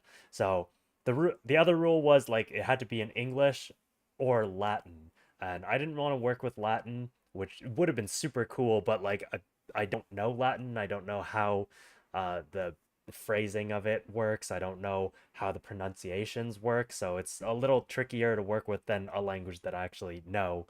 And at the time I had just sort of like been getting interested in Japanese and stuff like that. Like I was a year away from going on exchange. So for this one, I thought, well, you know what? I want to let's explore some like Japanese poetry because I had also just recently watched Chihayahuru, so I knew all about the Hyakunin, and so it was like, okay, these are all short poems, short little tanka poems. How I forget the flow of them. It's 5 7 5 7 7. That doesn't sound right, but I don't remember the exact syllable count for them. But it's they all have a set syllable count, and then there was as you can see on the well, I don't know why I'm pointing like pointing, but like up there, you can see on the screen that there is a you can see like translation by Clay Macaulay. So one of the worries was like, oh, like so the poems are obviously like these poems are hundreds and hundreds of years old. Um, but the translation, because they've been translated, you have to see, oh, okay, is the translation in public domain? And Clay Macaulay, I think died in 1920 something, so cleared into the public domain. My prof thought he asked when he asked me, I was just like, Clay Macaulay died in 1920 something, and he was just like, oh, down, get down and back up again or something. I remember his words being really funny. He was kind of a funny guy. He played favorites with a lot of students. Thankfully, I was one of them. But yeah. So anyway, these are all old Japanese poems that have been translated. They're one of the many translations that exist. I'm pretty sure, but yeah, these worked. These worked out nicely, and my when I first wrote them, I had intended to write all 100, Because I thought it was cool. I had a lot of fun with these first four. The second four I did in my fourth year, um, for SATB, soprano, alto, tenor, bass. Those ones were less fun because writing strictly for choir is such a different skill set than writing for like one single singer or even just like two singers. One singer, two singers, that those ones work pretty well, but like once you start getting into the mixed harmonies, you have to do there are a lot of rules, and they're necessary rules because um it just like it doesn't end up sounding right. Like it might sound okay in a DAW or something, but like when the actual singers are singing it, like things will go wrong. And so I think they like the singers were all fantastic, but I think that I just wasn't super aware of the rules at the time. So yeah, I mean it is what it is, but it made me kind of not want to continue. But I have written 8 of 100 movements of this piece that will probably never be finished to completion. So for the time being, it is an 8 movement piece, but we're only hearing the first four. Uh, so anyway, the first one was Haha, Mother. The second one is Natsutsuki, Summer Moon. Let's get into it.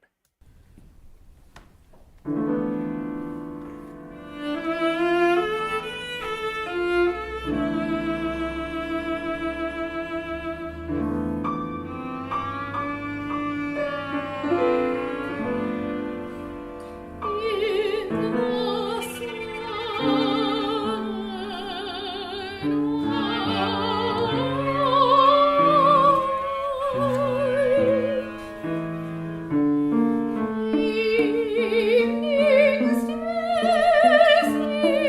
sleeps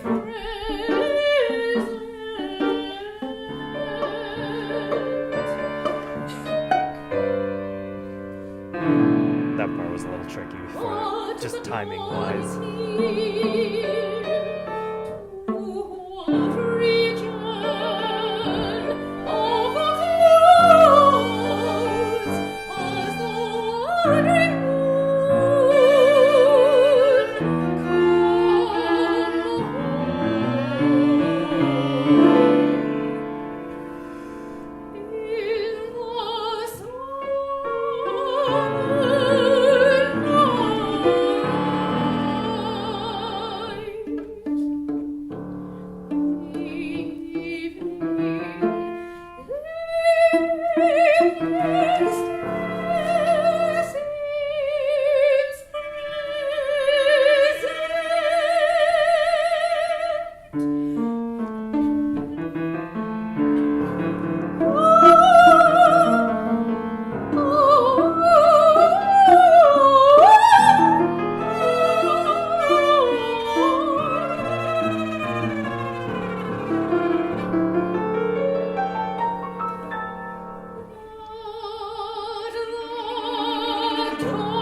All right, so I mean, that one there's some interesting stuff that when like it's hard for me to like really go back and explain my thought process behind everything because there was like because these were like academic pieces, there was a lot of like thought process that went into them, but like now trying to recall all of that, it's like I kind of generally understand what I was doing. This one was supposed to be have a much more like Japanese feel, so I was using a lot of the Japanese pentatonic scale and things like that.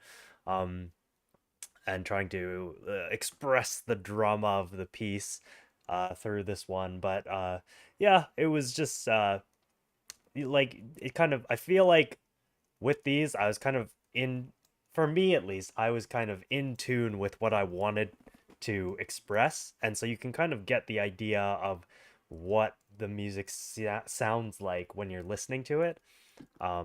Hopefully that's not just me talking out my ass, but uh, I think it like gets its point across. And same with the first one. The first one nice and like very sweet, loving, and then this one is very dramatic.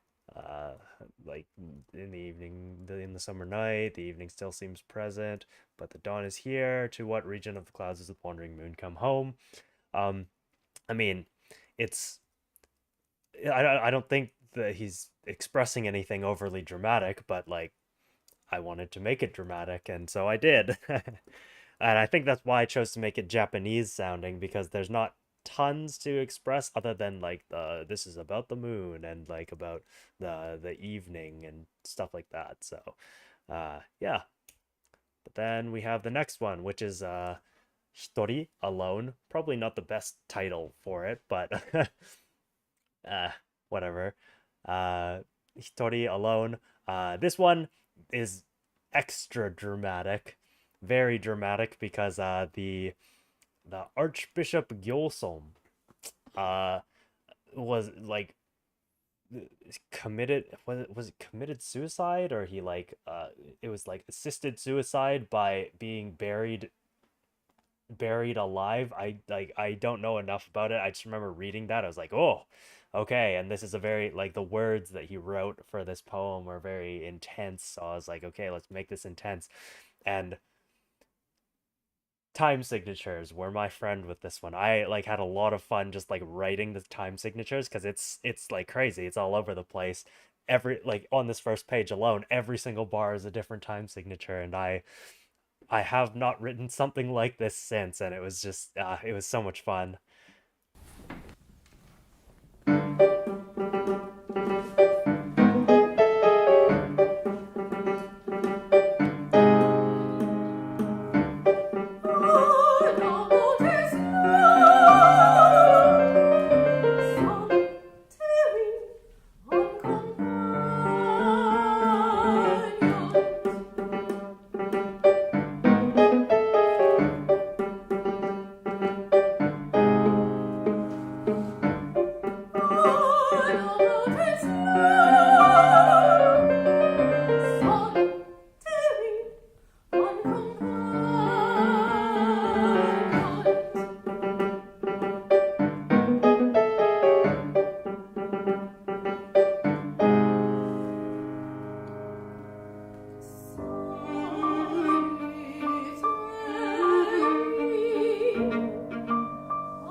Then it turns into battle music for no reason.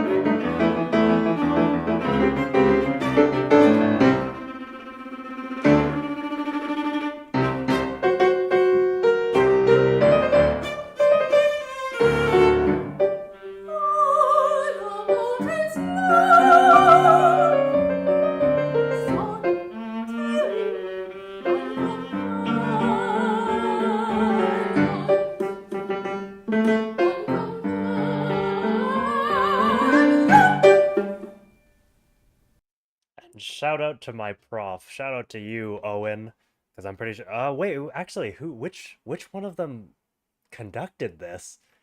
I think in the first couple of like reading sessions, because we had two professors. We had David McIntyre and Owen Underhill. I don't know how famous they are, but like professors generally in their communities are fairly well known. But anyway, so Owen Underhill, my professor in from Vancouver, he is like a conductor in the city. Like he does a lot of conducting gigs for different ensembles and things like that.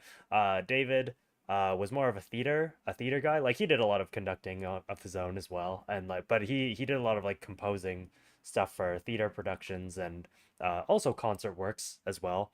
Um, he loved writing for voice though, and so I guess for this semester, he was my when I went into tutorial, he was the teacher who was like guiding me through writing this piece, um, as in like these four movements. And so he really loved like the dramatic elements of it, but like this piece, because they're like almost every single bar is a new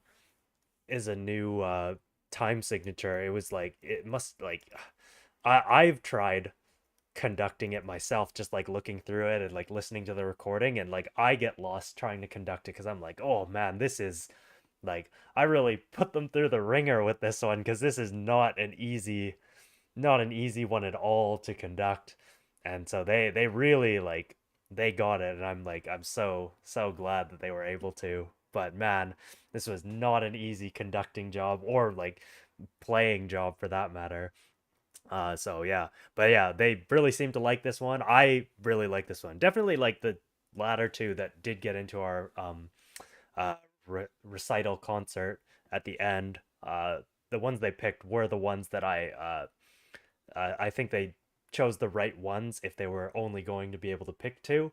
I wish all four had gotten in, but I mean, I think for time's sake, and to allow as many people as possible to get in, they just cut it down to these two movements, which is still grateful, but like, man, like, oh, it was, I just wish like all four could have, but yeah, this one, props to the musicians, props to, my profs, and yeah.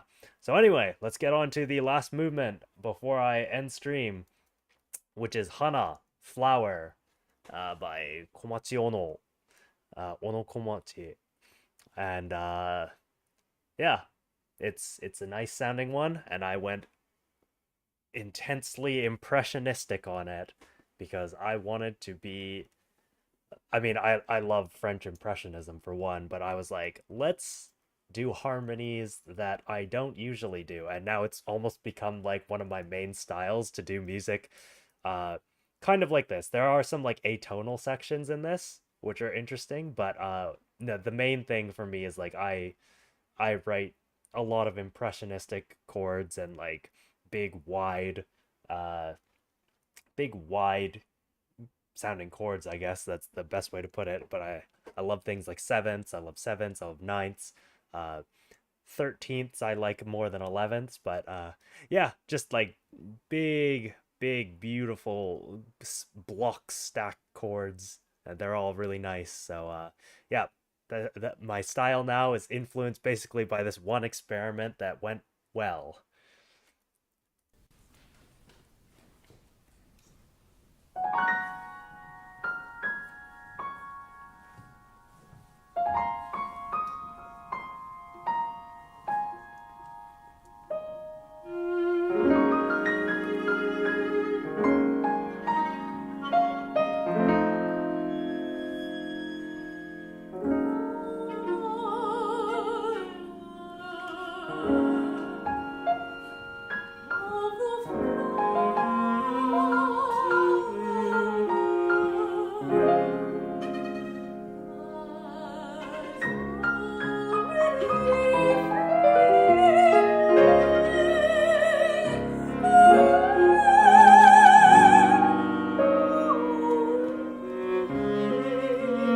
That might have sounded like a mistake. It was not.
Mm-hmm. And that was my third year project in uni. Like, still something that I think is one of my best pieces in general. Like, I think the next year before I wrote the SATB, the second part to this piece, Stories from the Eastern Sky, I think, sorry, I'm just gonna bring myself back up to size again. But, oh, and I covered everything. That wasn't supposed to happen. Back to the bottom with you. Oof. But, yeah, so I think that all worked out really nicely, and, I yeah, that's probably like I think that's my favorite piece that I wrote. The one that I wrote the following semester was also I think really good, but I didn't get to hear it recorded in full just because I guess what was it? I think I was traveling during I was in California or something during the performance, the final performance, so I wouldn't be able to actually see it. So they decided not to. It was also like an 18-minute long piece, so I don't think they were really ready to put that into the concert because I mean the concert was what like I think maybe it was 2 hours max. I can't remember exactly anymore, but yeah, 2 hours, and you're not going to dedicate like 18 minutes of that to one person's piece. And unlike this one, it wasn't broken up into movements. It was just an 18-minute long piece of music. So uh, maybe I'll start with that one next time because I have a MIDI rendition of it. I'm pretty sure. Uh, but I won't look for it right now. But I'm pretty sure I've got a MIDI rendition, so maybe I'll start with that. The next time I do a stream like this, because I do kind of want to continue. I do want to like share some of my old work with you guys because again, like so much of my stuff, like I'll go back and listen to like old pieces that I've written for soundtracks that never amounted to anything because the projects they were made for just never got beyond like a draft. And so it wasn't until like just recently that any of my music actually became something that you can hear in projects and stuff like that. So uh I mean I'm glad that I got to work on all this stuff, and like again like the things that I wrote for school are probably a little more mm, they're definitely different than what I write for other things, but that's because they're academic. There had to be like a reason behind everything. Even if that reason was this thing sounds cool and I want to keep it in here like this. Because you could argue that with the prop, and like I mean, I could still argue that now, but like a lot of what I'm writing now doesn't turn out this way. I also don't tend to get like 3 months to work on a single piece of music and nothing else. So it's a very different working process. But yeah, it's fun. I don't know. School was fun. I'm not. Part of me is looking forward to going back because I am planning on going back to school once my jet tenure finishes. I am looking forward to some aspects of it. Like student life was fun. Like I made friends. Like I don't see them much any. Well, I mean, I moved to Japan, but even just before moving to Japan, I didn't really see them that much. But like we were good friends. Like I went to like a friend's wedding, and like one of the guys who lived close to me, like I went to his wedding. I met a bunch of other people, and like yeah, it was just like it was a good time. I had a good time in uni, but I'm not necessarily looking forward to going back again, especially not in my 30s, because it's like 10 years later and like we're back at it again. Um, so I think it'll be a good experience though, and hopefully because of the way that Japanese school works, if I can get into the one that I want, then I will hopefully just get a job right out of uni, uh, start working as a composer on a professional level, an official composer in Japan. But uh, for right now, we're still working, doing side gigs, things like that. I do have two ongoing projects right now. Same director I've been working with for a while. So I finished the soundtrack for Solanacy, and I'm working on their next project, which is if you're part of my Patreon, you'll have seen in my posts that I'm working on the project that they have called One Eyed Lee. I didn't actually write the music for part one, but I am writing the music for all the subsequent parts because the composer for that dropped out. But those are not going to be out anytime soon, so I feel comfortable sharing that because you're not going to hear the music for it for quite a long time. I have put it in some of my videos in the outros, but because I don't reference what it is or what it's for, you'll never know. So yeah.